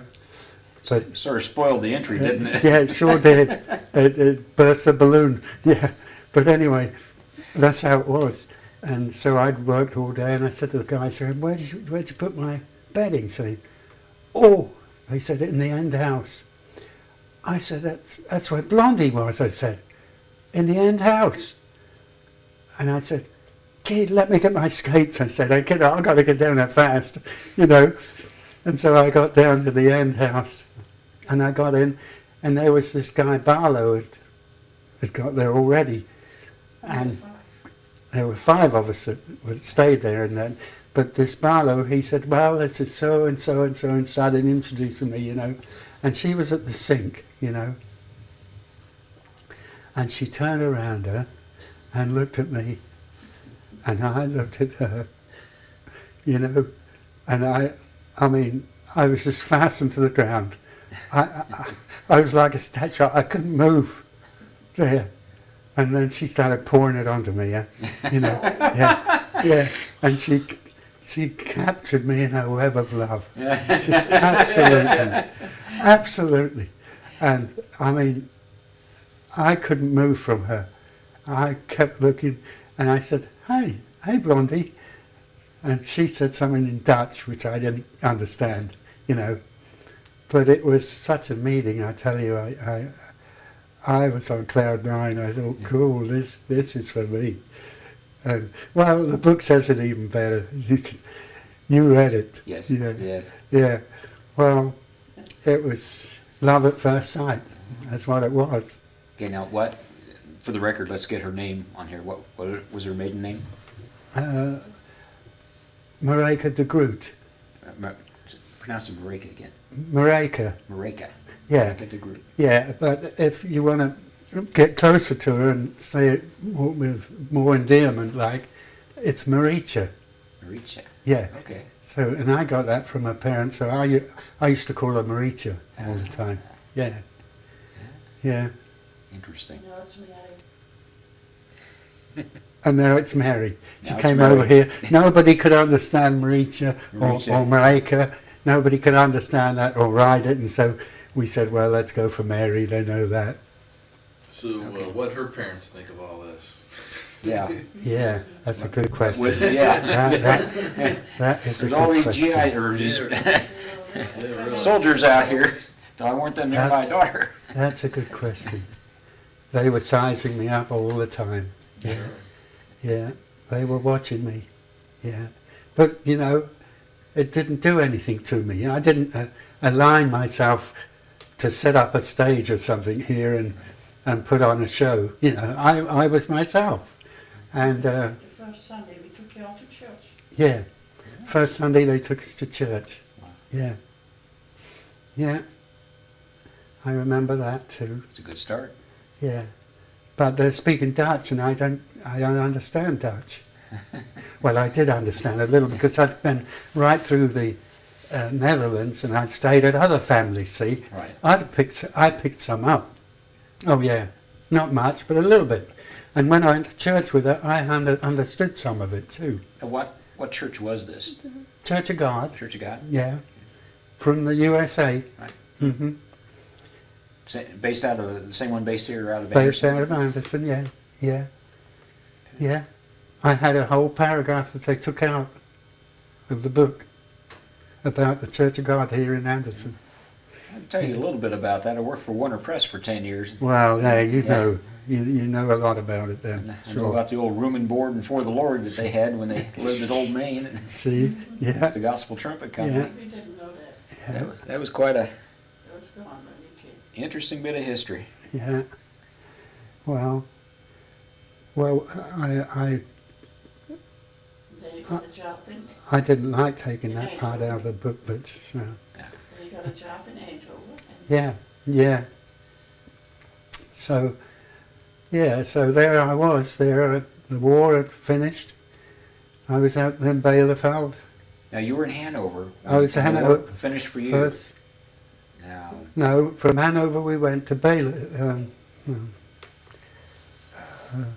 Well, there's Wolfenbottel, 3 other places there. We were, our brigade was feathered out there, and but they needed people in Bielefeld too, and they pulled me back, and I went to Bielefeld, and then I had a year of occupation there, and I had this blondie here too, you know, and so I used to get some leave and get down and see her several times, see, and so it was time for demobilisation.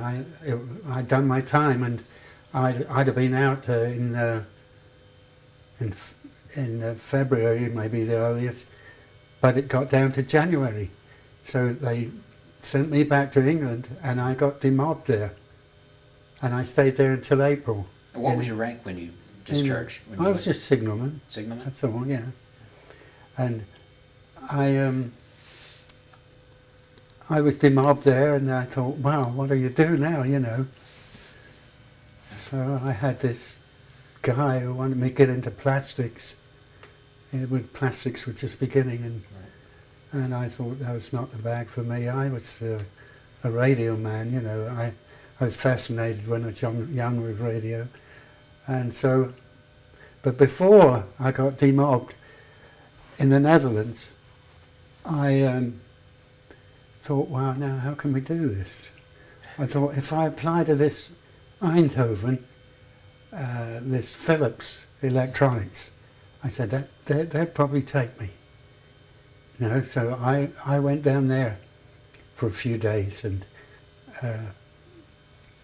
got an interview with them, and they kept me there for a couple of days and showed me the whole company and so, and gave me a test of sorts, and said that we want you, we'd like to have you.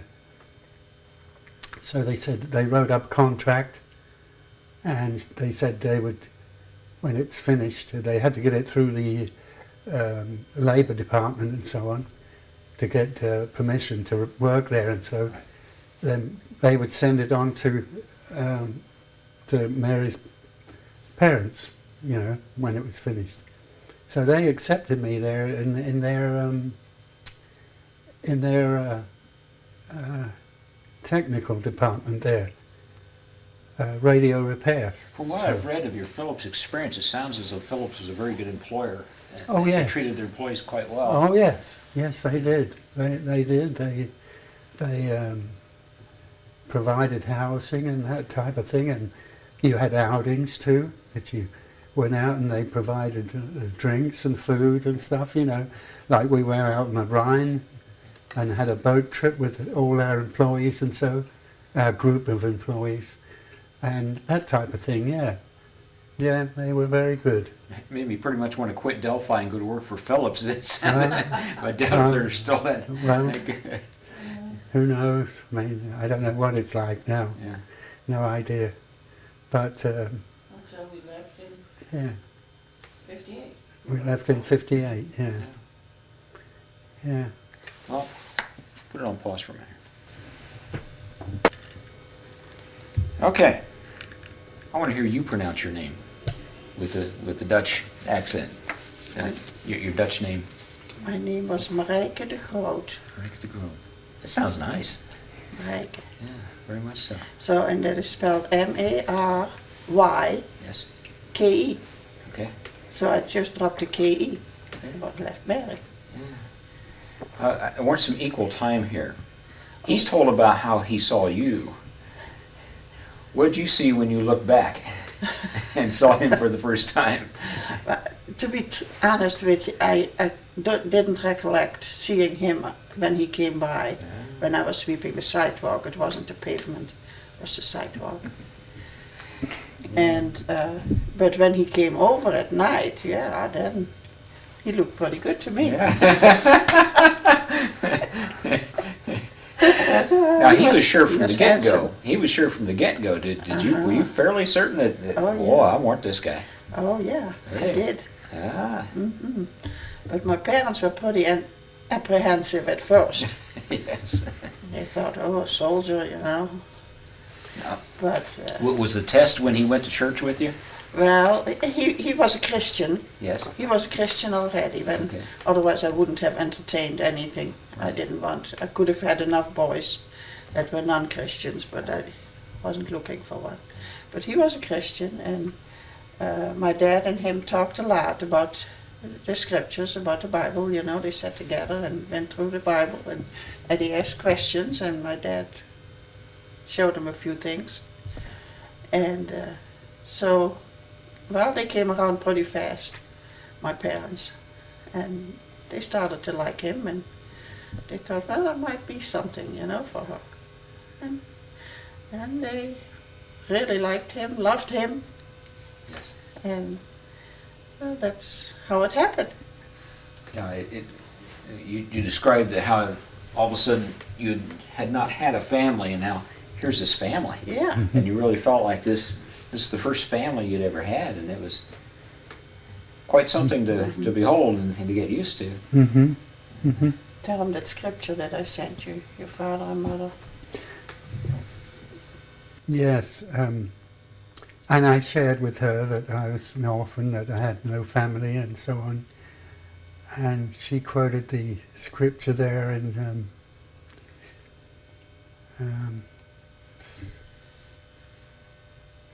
I'll just say the scripture.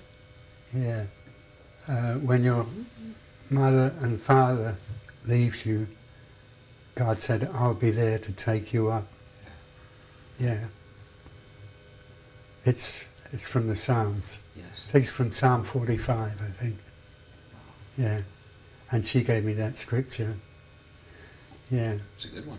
yeah. So, That's a good one. and we wrote letters all the time, Yeah. you know, and he came to see me. And Oh, that was it was, letter writing, that was something. Oh, I could just see you getting the mail. yeah, but trying to get to the depth of her feelings, trying to translate that into English in some way or other, Yeah. and get to feel what she's feeling, you know. I struggled with that. I mean, I struggled with that because she was telling about her love for me, and I wasn't getting it, sort of thing. I had to fight to get it. Now I don't know what she did with my letters. How Mary was able to understand them. Those. well, in between the lines, you know, you pick up here things here and there, and every time a little more. And it was so funny. Our mailman came every day, and then he knew already that I was getting letters from Eddie. And then when there was a letter for me, often every day I got a letter. And some days I didn't get any, but he knew already if there was a letter for me, he rang the doorbell for me to come and get it right away, you know. He knew I was waiting always. And when there was nothing for me, he didn't. He just put it through the door. You know, we Yeah. had a slot in the door and he put it in. Well, that's service. Yeah. That's See, service. I was struggling with the interpretation of things. In Dutch, and ik heb je lief, I love you. Yeah. But I wasn't seeing this in my letter. But I was seeing, ik houd van jou, I like you. That's what I was seeing. See, and I was a little put out here. I wasn't getting it all. Liking is not enough. I wasn't getting it all, you know. That ik heb je lief, that wasn't there at that time. This was very early in our relationship, you know. And it was very difficult for me to really get to the point that I understand her and know where she's at. And so, Were you afraid to commit to love, to a family, to marriage because of your upbringing? Was there any hesitation to? well, I think I was past that. Okay. But at one time, I was very, very shy with women. I was, you know, I don't believe that. it wasn't natural. It wasn't natural. Because I'd been brought up, yeah, it's unusual circumstances. A normal family, male and female get together, they play, they do things and everything. But I never had that, you know. And it was a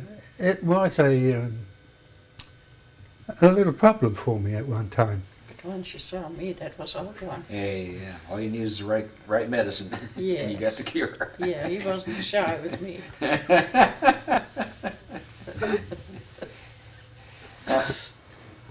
We've never actually talked to somebody who was there during the occupation. We've talked with the soldiers going in. You were there for the whole time. Yeah. What can you tell us about the German occupation? Oh. Do you remember when they first came? Oh, do I? Yeah.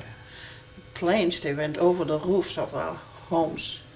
You know, 4 or 5 o'clock in the morning they came.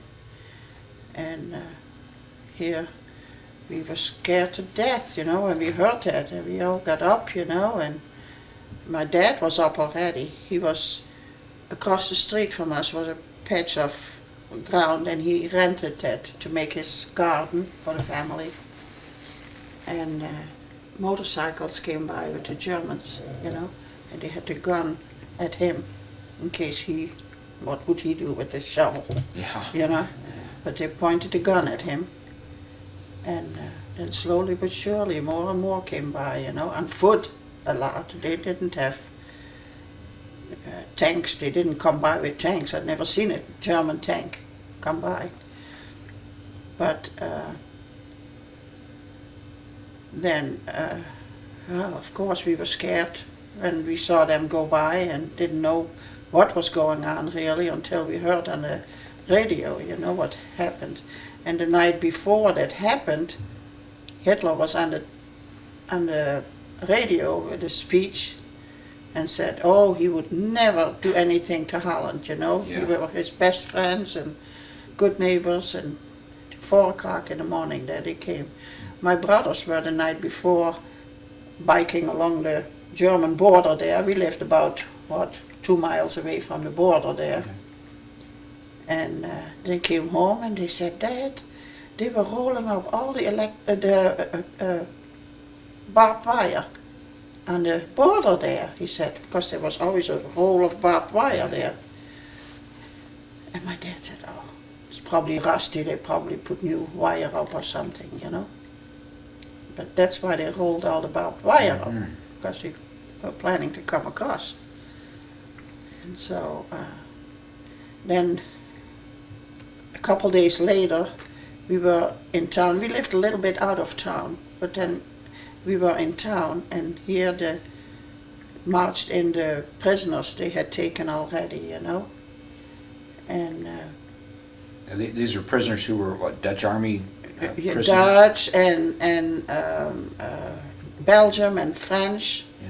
you know, and English too. and English, yeah, and some with barefooted, you know, blood running out of their feet, and tired and beards, you know, they hadn't shaved for several days, and poor guys. And so the people there were so good, they emptied all their cabinets with food, whatever they had, and gave it to them, you know, while they were walking, and the Germans right behind them and next to them. And if they didn't walk fast, I've seen it with my own eyes, with the back of the gun, you know, they poked them in the back. Go, you know, you can't stop. So we walked with them and gave them food. And and then you had the bombing, you know. Rotterdam was flattened by the Germans, and a lot of people killed, of course. Yes. a lot of people. And then during the war, as it went on, you know, we saw all the bombers come over, the Americans and English, you know. And when we laid in bed, the sirens went, you know. Ooh, we had to get up and go in the cellar. But we knew exactly what were the English and the American. You could tell the bombers. difference from the sound? Okay. Mm-hmm. Yeah. Yeah. And was it an encouraging sound, or was it frightening because you knew that they might It drop some was- bombs along the way? It was frightening a bit, but we always were glad to see him go over, you know. Right. Go to Germany because, well, we knew it had to happen. They had to do something, you know. But I've seen him come down. They shot him down, you know. But they had to shine the, what do you call it? Searchlights. Searchlights, Mhm. you know, and we could see him in the searchlight sometimes, the plane, you know, and then it went with it, and then they shot at him, you know. We've seen him come down, and oh, terrible. One guy, we went and looked, and a big hole in the ground where he fell, you know, the parachute didn't open up or something. It was awful. Was there a Dutch resistance that helped American flyers and, Oh, yeah. and British flyers? They had a lot of Dutch resistance there. A lot of them. My brother even was underground for 2 years. Lived, well, he was called up by the Germans. He had to go to Germany and work in the make war material, you know. And he says, I'm not going to do that, he said. He was 18, I think, then. And he said, I'm not going to do that. So, what to do? So we got in touch with my mother's family. They lived up north. We lived all the way south, Holland, between Belgium and Germany. But our family was all up north. That's where my parents came from. And so they decided he should go up north and stay with them. So he had to get the train to go to Germany, specified, you know, then and then be there and take Yes. the train to Germany. And my dad went with him, and they went to the train station, and instead of taking that train to Germany, they took that train going north. Oh, And then Oh, boy. it didn't take very long. We got a letter, hey, where's your son? yeah. He didn't show up. My dad said, well, he went on the train, he said, and you wanted him, and you better find out where he is. Never heard from him again. Wow. Nothing. Wow. But 2 years he lived under the ground, under the floor, at my aunt's house. Did he really? Hmm. And then one time there was a German, they called it razzia, that the Germans came and checked every house, you know. And they knew they were in the neighborhood there, and he fled in his underwear. He fled across the fields to another end of mine. So they didn't get him, but he's still always been very, it's not nice to say, but very hateful against the Germans. I could see. Hmm. They put him through a lot. Yeah, It's tough to forgive somebody. oh, it is, but we have to, I know, we have to. I can say Corrie ten Boom. Then, yeah, how, She has a how remarkable hard do story. you of- think it was for her to shake the Yes. hands of her guard, you know? Yes, It killed her sister, like, you know? But it was quite a story. he doesn't like the Germans at all. Um, And then we had a little Jewish boy, you know, Jewish boy. little Nico. And we have a picture of him. Can you get that? I can't see the monitor, so I can't tell. Okay, and this is Nico. Yeah. Tell me the story. He, the principal from the Christian school we used to go to, he came one evening and said to my mom and dad, we have a little Jewish boy that needs a place, you know, to stay. His parents were arrested that morning, and they asked the mother where the boy was. They knew they had a boy, and they wouldn't tell, and they pulled all the 10 nails off the mother's hands to tell where the boy was. She never did tell him. But that's where he came from Amsterdam. And so the teacher asked if we would take him in, and that was a difficult decision to make. You know, we knew if something could happen, then we go to the concentration camp. But so my dad and mom said, well, come back in an hour, we pray about it, and then we give you the answer. So he came back in an hour, and they said, well, we decided we take him. He was 11 months old. So we took him in, and he had blonde hair, and I was always a blonde. Right. And we said, people asked who he was, you know, when we took him outside. We couldn't keep him in the house all the time. So we said, oh, he's from a friend, you know, we're keeping him for a while. And so everything went well until 7 months later. We had him for 7 months, a year and a half he was. Mom and Dad were home alone. I was at my sister's house sewing an outfit. She lived in town and we lived out of town. One afternoon, Dad was sitting at the table reading his Bible, the family Bible, like the big one, sitting at the table studying it. And Mom was sitting knitting, and he was in bed taking a nap. There was a knock on the front door. Mother went there. And she opened the door, and there were two SS, German SS, with the guns, you know, pointing again. You know what the German SS is? Yes. That's the worst of the whole German army. And they said, we know you have a Jewish baby here. He said, where is it?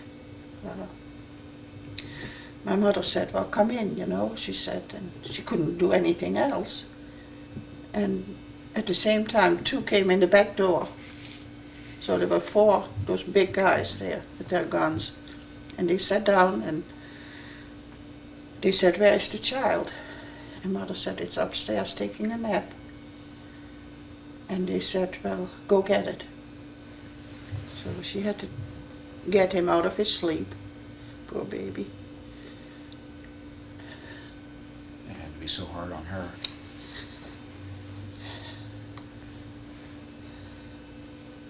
And she came down. Just a minute. Yes.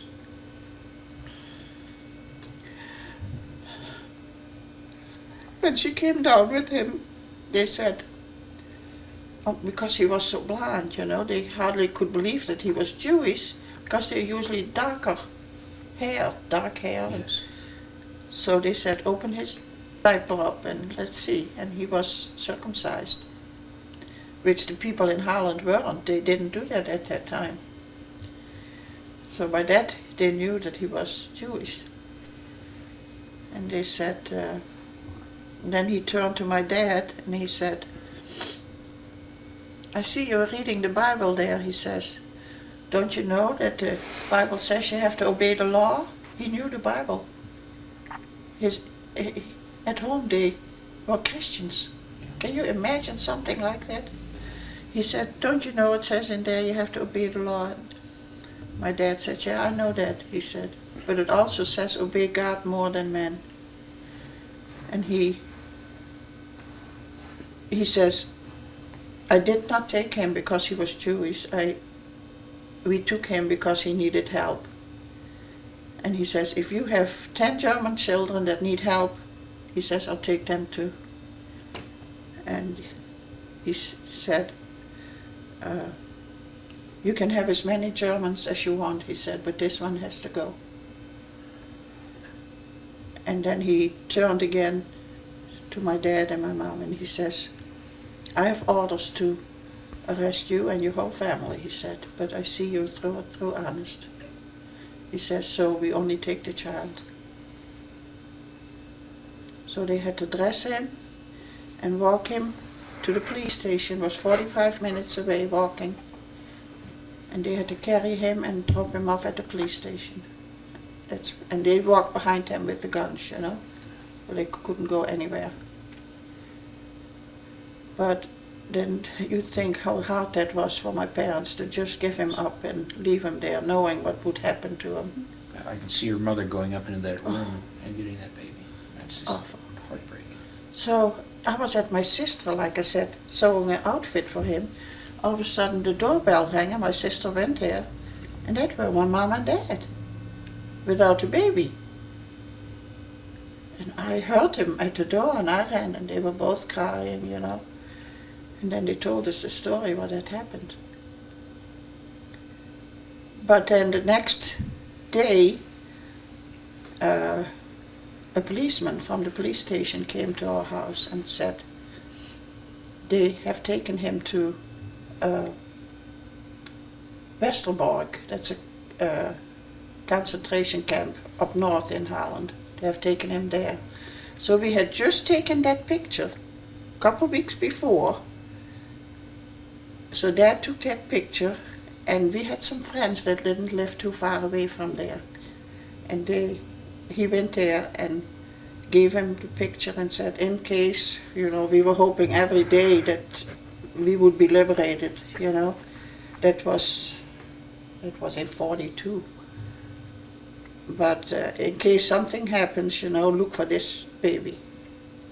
But they put him in a gas chamber. They didn't do anything. They didn't keep babies, you know. They got rid of them. But I had a little sister that died when she was 3 months, and a sister that died when she was 17. And my parents said it was not as hard as giving this one up. They knew where they went, you know, with this little one, but he had to go through yet. What became of the outfit you were working on? I gave it away later. Those socks that he has on there, I knitted his socks there, little knee highs. Yeah. It had to be hard looking at that outfit Oh yeah, afterwards. yeah. It had to be tough. Did you know at that time what was going on at these concentration camps? Did the Dutch people know? Yeah, we knew some of it already, not to the full extent, you know, that we heard later. But we knew how they were treating people. So the Lord really protected us there.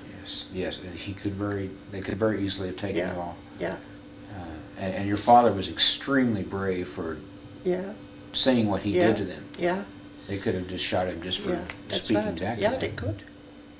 Wow. Yeah. But again, you know, that the leader of the four was the one that said to Dad, don't you know, it says in there you should obey the law. He knew a little bit about Yeah.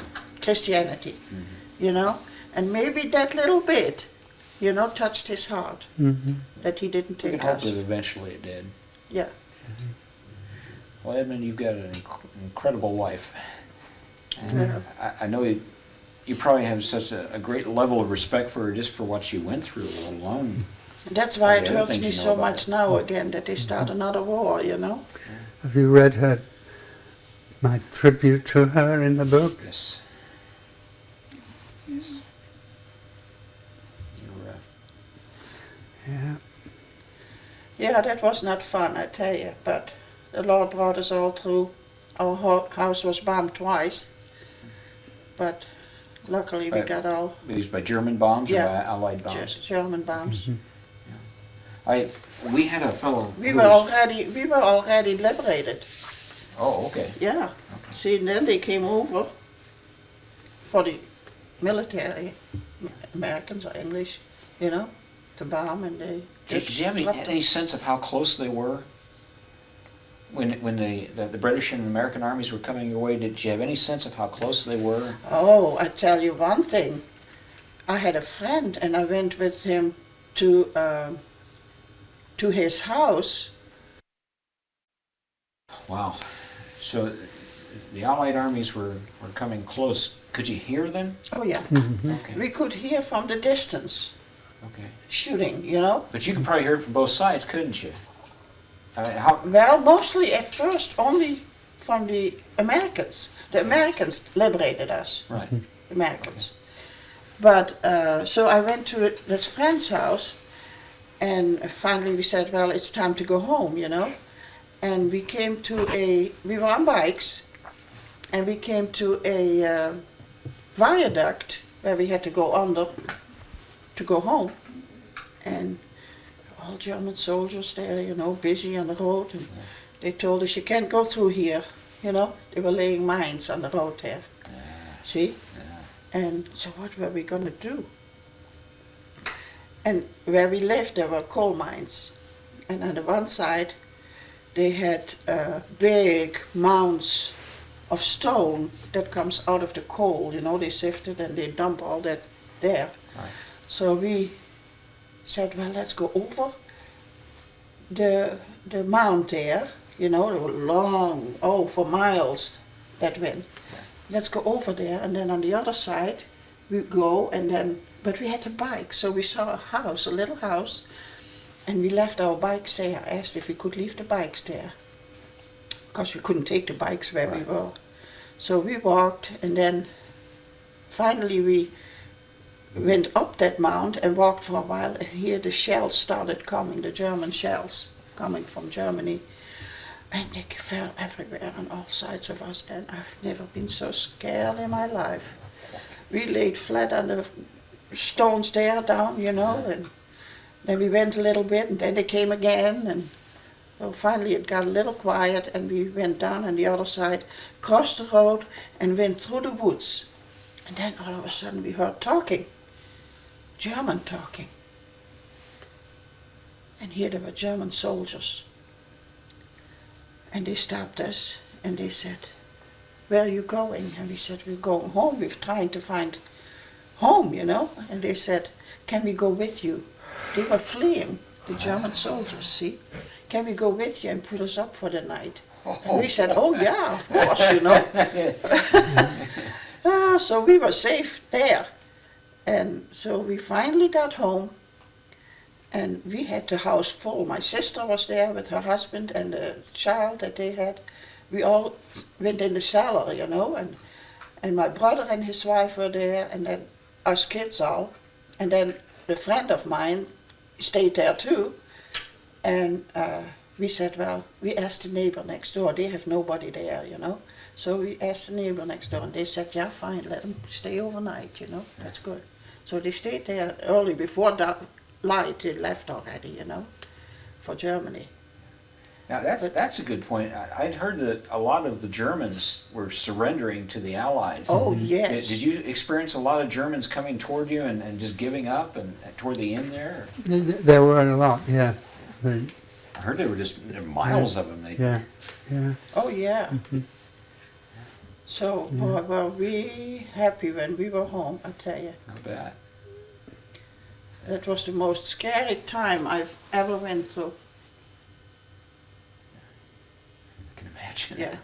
I can imagine. Yeah. I've talked to people who've been in shellings, and it is pretty Mhm. scary.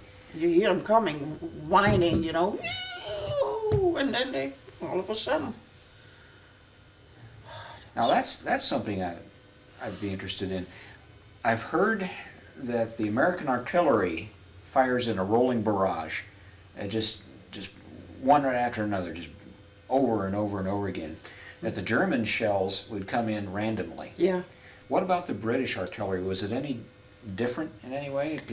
Were you ever close to the British artillery? No, Were you I there? had very What was little going on? experience with the artillery there. I just wondered Very. how they No, might be different from the Americans. no, I have no idea. Now, were you pretty adequately supplied in Oh the yes. British army? Oh yes. Can I get up and show you something? Sure. Let me see. Mhm. If you'll just carry this in your hand, you'll be okay. Don't Okay. touch anything. Okay. I'm going to show you something that Come that here, we go this way. got in the Netherlands. No, go across here. Let me just get up and show that.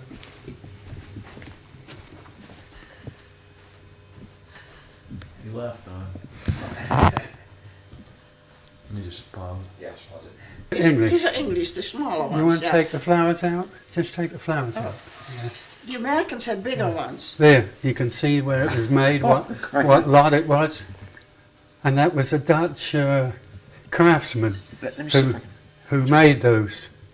This was produced in 1942, I think you'll see there. Yeah. Can you get any of that off the bottom there? Is there enough light to do that? Probably not. Is it right in the center? Yeah. Well, there's a 1942 down here. Oh, yeah, sure.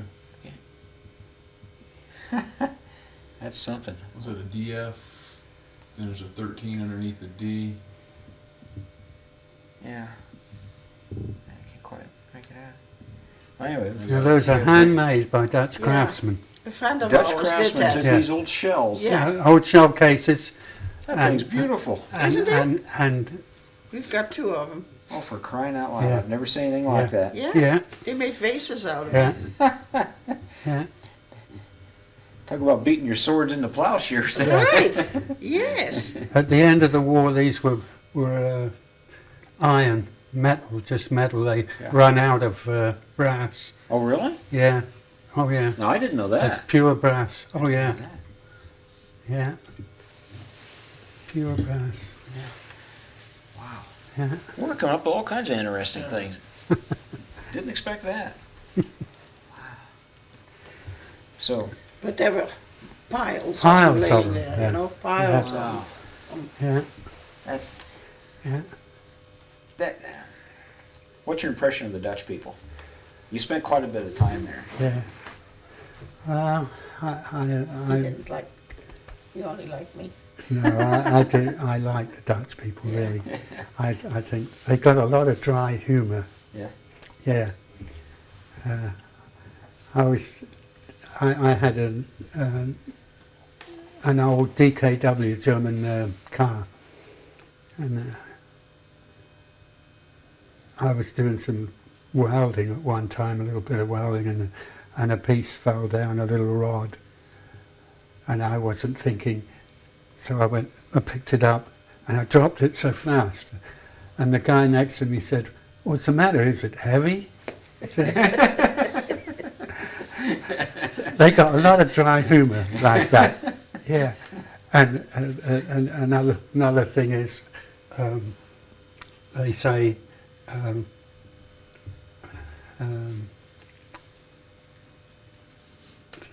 how does that go? I'll see, Dominique. Think that part of it. Oh yeah, yeah. That's interesting. Als de boeren niet meer, Oh yeah. als de farmers. It goes in Dutch. I say it in Dutch and you say it in English. Yeah. Als de boeren niet meer klagen. Yeah. Say it in English. If the farmers stop complaining En de dominees niet meer vragen. and the Minister. preachers don't ask for any more money, Then it's the end of the days. End then, of, then it's the Time. end of time. yeah. Yeah, yeah, that's what they say. Als de boeren niet meer Klagen. klagen, if the farmers don't complain anymore, En de dominees niet meer vragen. and the ministers don't ask for any more money, then it's the end of time. Ja. Yeah. That's in the Bible somewhere, isn't it? Just in the Dutch Bible, maybe? Yeah, I mean, they got some so catchy sayings like that. I think they're so funny. But I really appreciated it. I liked it, my time with the Dutch people there. I really did. I enjoyed it. Yeah. Yeah. One time I got to. I had about, when I first went over there, you know, I got in trouble with biking. They have a bike path that you have to stick to and this and that, and you can't arbitrarily just cross the road like that. And so, but then I did some things like that, you know, and they stopped me and say, yeah, you know, you're not allowed to do that. I probably should write you up, you say. And I'd start talking English to them, you know. They'd let me go right away. Yeah, yeah. At some point you left the Netherlands. Hard for me to say Netherlands. Nederland. Netherlands? Nederland. Ah, That's there you Dutch. And we say Netherlands, huh? Go. Yeah. Yeah. Holland. The lowlands. I can't even say it wrong right. That'd be quite a transition. Oh. Here you had established a home there, Yeah, and now you're going to America. yeah, yeah. But you know, even then, I wasn't a sufficient homebody or a family man that I really didn't realise what she was going through and what her parents went through. I really didn't understand it then. He wanted to go to Canada first, Yeah, and we had everything ready to go, all the papers ready. yeah. Then I said, no, I'm not going. She backed I out. backed out. Yeah. I didn't want to leave my parents. Yeah, I can imagine. Yeah. yeah. And then, do you know the Gus Jenninger? Oh, I sure do. Well, we knew them really well Okay. from Holland. In the Netherlands. Yeah, I Yeah. read that in the book. Oh, Yeah. Hey, I know him. Yeah. So they came over to visit in Holland, Yeah. and they came to see us, and they said, why don't you come to America, it's so much better. In Holland after the war, there was nothing really, Yeah. you couldn't get anything. So they said, come to America, it's so much better. And we had gotten letters from my brother. He had gone already a year and a half before us. And he said oh, you have to come, at least you can do something with your money here. And so they said, we'll sponsor you. We needed a sponsor. We'll sponsor you, they said, if you want to come. Oh, he wanted to go so bad again, and I got stomachache. I really didn't want to leave there, but finally I gave in. And I said, okay. So we sold everything we had and packed a big crate, wooden crate, with some personal belongings and so that we took with us, and here we went. And my mother said, oh, she cried so hard. Oh, I can She imagine. said, I'll never see you again. She said, I'll never see you again. And here we had those two little girls we took away from her. Yeah. Oh, I felt so bad about that later that we did it, really. But anyway, so we went on the boat, and first day was fine, we could go on deck a little bit and so, and the second day it got worse. Got a terrible storm started coming up, and I said, see, there you have it. We shouldn't go. God doesn't want us to go, I said. Yeah, it was an awful storm. I laid in my bed and I rolled on this side and then I rolled on that side. You couldn't then even lay still. Bang. And the banging against that ship, It's shot out of the water and then came down. hit the water again. Yeah. Oh, it was Yeah. awful. It And was I a- got seasick. Oh, And man. he says, oh, come on, you have to eat, he said, then you don't feel so sick. I said, well, you feel me and you wouldn't go to eat either. So I laid in bed one morning and he took the two girls. We went up for breakfast. Not long after that he comes back as white as a sheet. He was as sick as anything too. I said, now you know how I feel. And that was for 8 days. Yeah, We were seasick for 8 Yeah. days. We lost about 15, 20 I pounds. should go on a Yeah. tour now. Yeah. Oh, I just picture the sailors on deck casting Oh. lots and the big fish circling around, Yeah, yeah. trying to figure out who are they going to throw over before. that's yeah. right. That's right. That scared me. Yeah. But Oh, boy. She said at one time, we're not going we're not to going to outlive make it, for this. sure. We're not going to make it, she Yeah. said. I thought I don't that see how they do ship it. breaks in half, I thought, Oh, it was. I don't see how those ships do that. I don't see either. pictures of them going. Yeah, I'd never had a. and the waves went over Yeah. the ship, Oh high yeah, right waves. over. Yeah. They tied all the furniture, they put the furniture in those lounges they have, the big lounge. Right. They put all the furniture in the corner, and tied Chained everything chain up. so it can't, Yeah. because it was sliding from one side to the Yeah. other. Oh yeah. Everything was sliding Yeah. around. Well, Lord was good again, he brought us there safely. So you moved to Chicago, Chicago. and I've read quite a bit about the detail of your time in Chicago and, Yeah. and the many things that came about, and your adventure in America just sort of developed out Yes. and grew. Mhm. You worked for Zenith Yeah. for quite a while. You worked for the Highway Department Yeah. for what, a summer? DOT. Yeah. Yeah. Oh, for about 3 years. Oh, 3 Yeah. years. Okay, Yeah. and get a picture of just how long that was. Yeah, about 3 years. Yeah. Yeah. And Well, Zenith folded up. They closed the big factory there where he was working. All the people in that factory, in that part of the factory, were out of job. did you survive it? Well, I hardly didn't, but She had a worse time than I did. but anyway, so then he got the job at the highway, see? Okay. And, A lot of people, they're facing layoffs right now. Yeah, Oh, yeah. How am I I going know. to survive this thing? I But know. Terrible. you do, don't you? yeah. Terrible. Oh, yes. And I was so worried about it. I thought he had a good job there, and I thought, Yeah. well, we're set, Yeah. you know? That's, all of a sudden he comes home and had no job. Yeah. That'd be tough. Oh, it was so hard, and I worried about it, and I worried about it, and And they sort of Finally. sprung it on us, you know. They Yeah. didn't give us any warning. no. We had no idea. Did you drive around the block a couple of times before you walked in the front door to tell her? Yeah. I've heard of fellows that would go and they Yeah. just go to some part of town and just sit there for a while before they Yeah. went home because I don't they know had what a he hard did, but trouble knowing what to say. until I said, Lord, I don't want to worry about it anymore. Mhm. You take care of it. Sounds good. That's what I said. Yeah. And I quit worrying, and the next week he got a job. Yeah. Just coincidence. Yeah, no, it's not. It's not. I had to quit my own worrying and trying to figure You things had to out. give it over to God, Yeah. that's all. Yeah.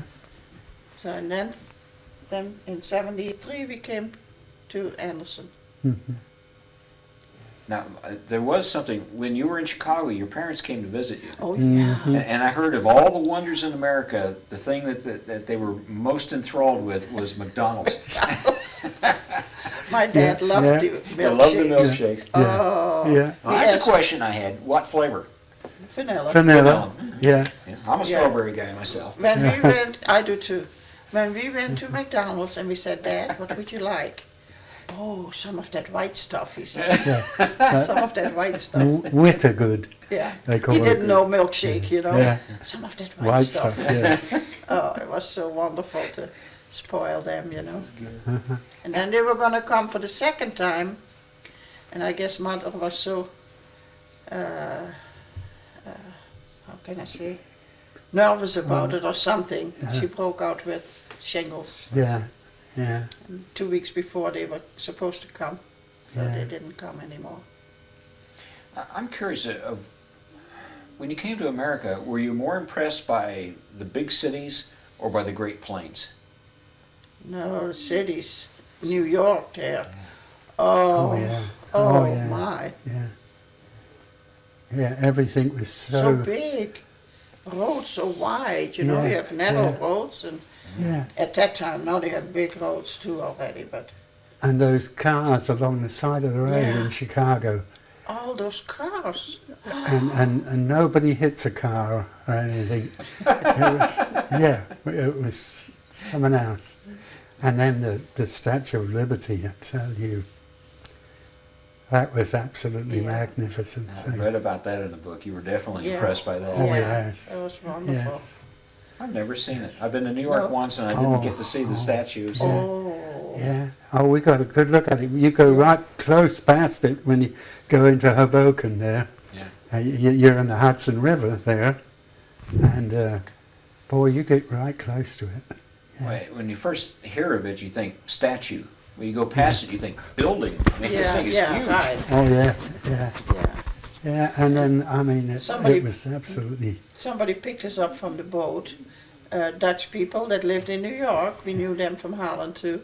They picked us up and we came to their house, and they had TV on, and there was water and a ship on there, you know. It was shipwrecked. Yeah. Oh, we started feeling bad all over again. All the We asked them if the we could turn it waves. off. Yeah. I asked him to turn it off. I said, I can't see that anymore. Everything starts turning again. Yeah. So we had a dinner there. She had a nice dinner for Yeah, us, and then yeah. they took us to the airport, Yeah. and we landed at Midway, Midway in Chicago. Airport. Yeah, there was no O'Hare. O'Hare. No. That's right. Yeah. Yeah. And then her brother meets us there. You know, with a great big car there, almost brand new. He'd only been over here two years, almost brand new. And we got in, and then he took us to his home, brand new Bought a home house there. already. They'd bought a house already, you know. man, I said, we said we could never have this over there in the old country. No. In two years. I said, if that isn't the American dream, I don't know what is. Yeah. But I was very homesick at first. Oh yeah, she was, yeah. Very homesick. I can imagine. Yeah, we And- just take and- it for granted. And the things we yeah, and I didn't speak English hardly, you know, just a few words, yeah. But it was so hard on me, and in 2 weeks I had a job. Yeah, I had to work. yeah, He didn't have a job I yet. I didn't had have a a job job, before yeah. he did, yeah, taking care of a sick lady. yeah. So you just had a reversal here of roles. You went into a country where you didn't speak the language, Yeah, Yeah. right. and now you Right. went to the country. Yeah. Yeah. Wow.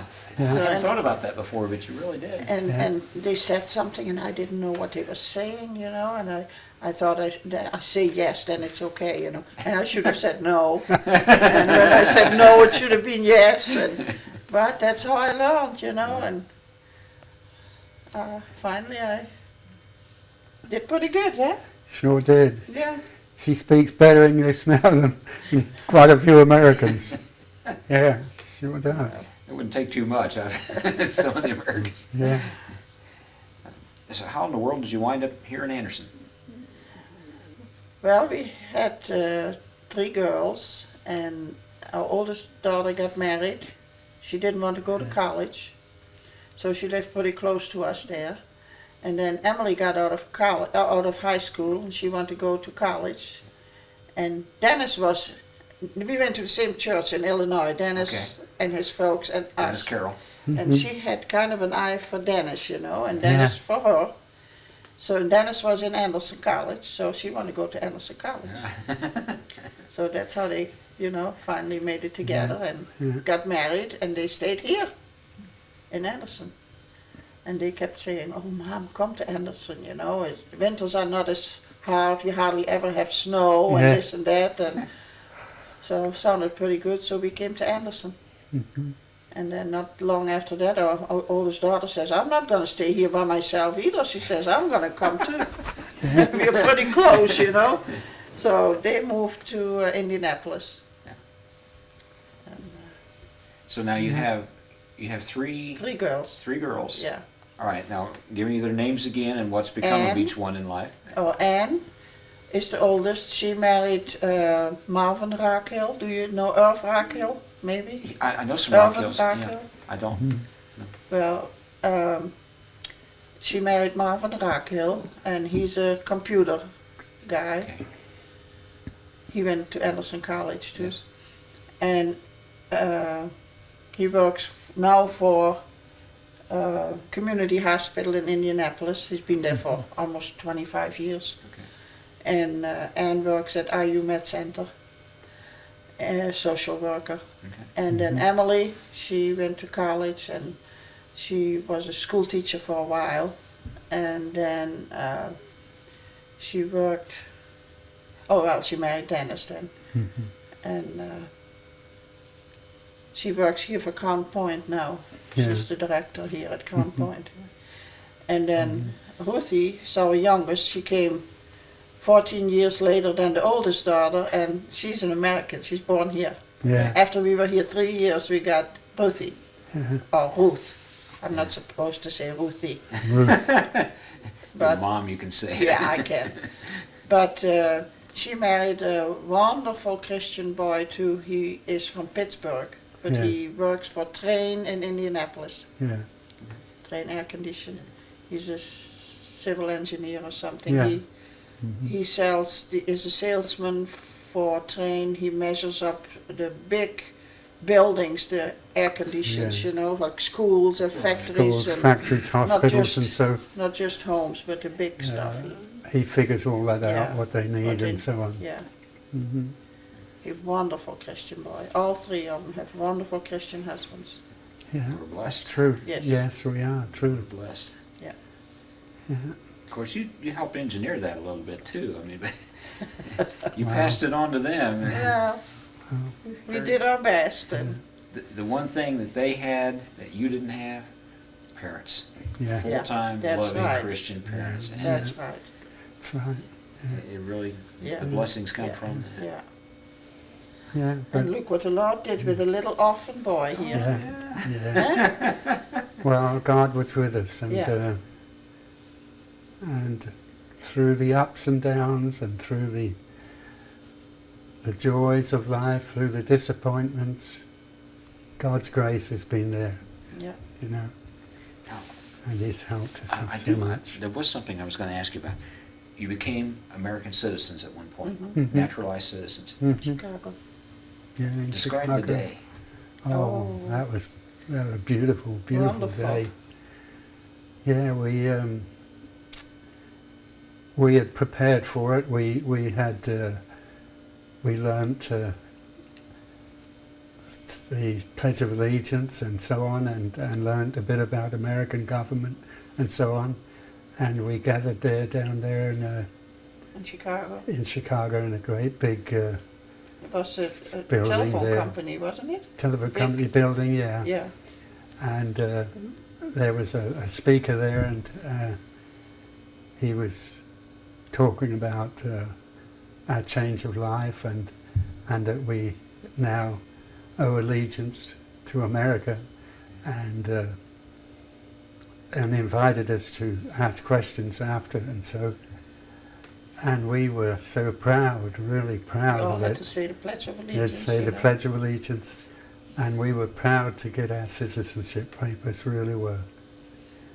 And then we got round in groups, and they had a great big flat cake there. Big round tort. Big Yeah, one. yeah, with the American flag right over it. Mhm. And then officials came with little groups, you know, and we had an official in our group, and our little Ruth was there. They were taking pictures. They were taking pictures, and she was 3 years old, Yeah. little Ruth, and the congressman said to her, does this look nice to you? Oh yeah, Ruth. He said, would you like to put your finger in it and taste it? And Ruth, oh, yeah, she put her finger right in there and And they took a picture at that moment. yeah, got a piece of topping there, and really enjoyed it. I said to him, you teach us stuff that we tell her Yeah. what to do. Yeah, you're teaching her the wrong things. Yeah, but it was a great day. Wonderful. We enjoyed that. Now, Yeah. did the children become naturalized citizens at the same time? Yes. Oh yes. Okay. Automatically. Yeah. Yeah, they didn't have to. You went through the training, but We- because you became naturalized, No, they it's- automatically They're became they're yes. automatic. Okay. Yeah.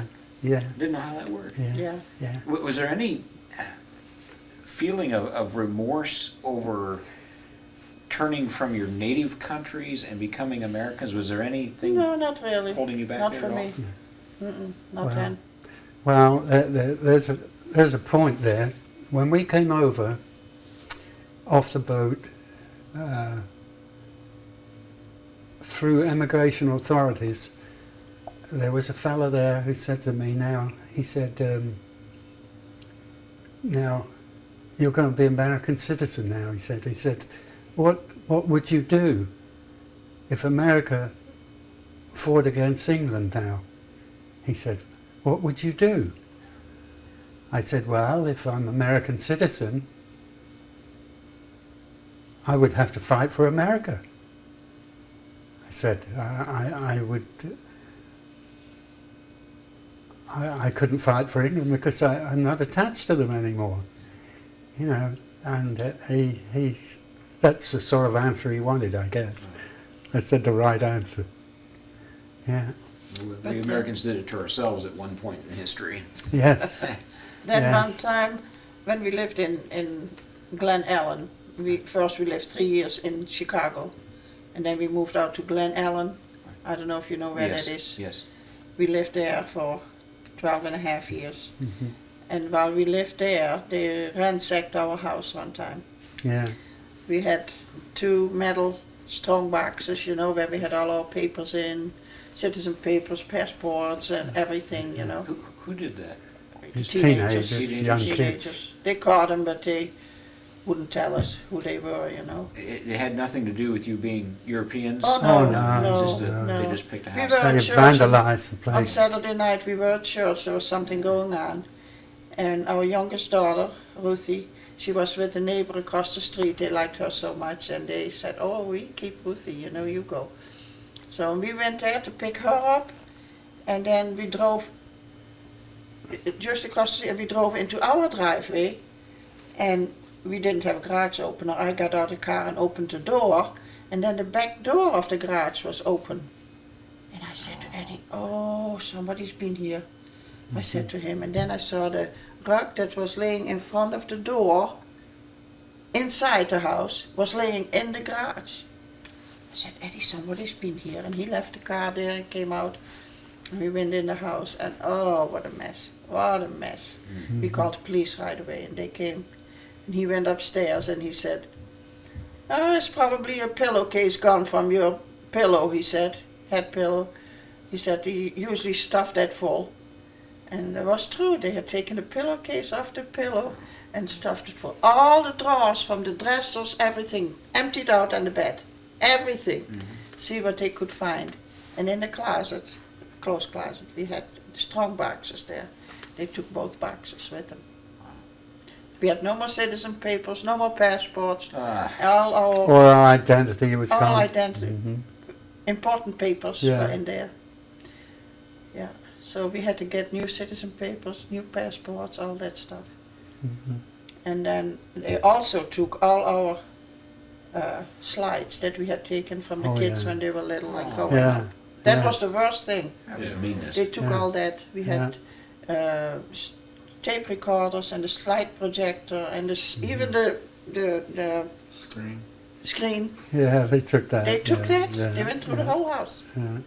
Yeah, they took all. So from the kids when they were little, we have nothing, no slides or anything. That's too bad. Yeah, There's- but we got new citizen papers again and passports. Well, can you think of anything we've forgotten here? How we doing on time? Oh, about 7 minutes. About 7? Okay.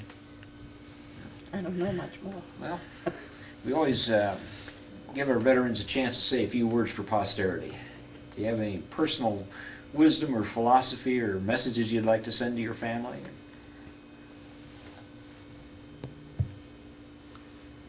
Well, we've always been faithful in our Christian lives. We've always God has been a very important factor in our lives, and we've brought the children up with the same faith, and God is blessing them. You know, they're so open, and they're so devout Christians that once in a while they'll sort of thank us for the way we've brought them up. Yeah. And I think that's a good word for every family, that through the grace of God we're kept together. And I've said in the book too that Mary has been a very strong asset in my life, and you know, we are finite, we are flesh and blood, and we so easily vacillate at times. But I've got to say that I don't know where I would be now if it wasn't for her.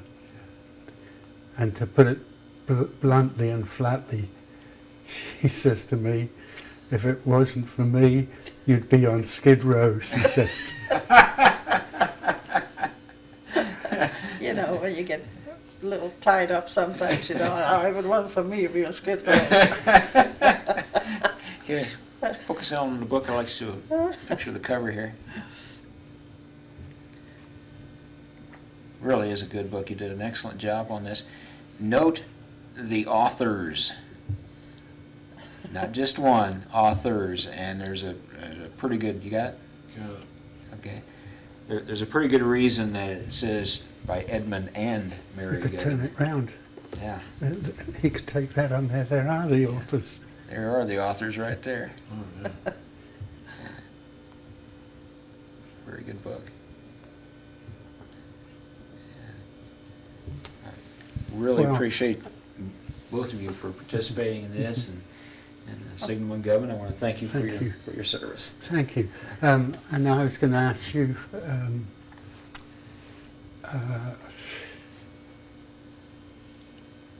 I'm marketing the book myself Yes. because if it wasn't so, many publishers would have a much bigger price on the book. Yes. And I didn't want that. I want that to get into as many hands as possible, because I think there's a human interest story in there that can affect many people.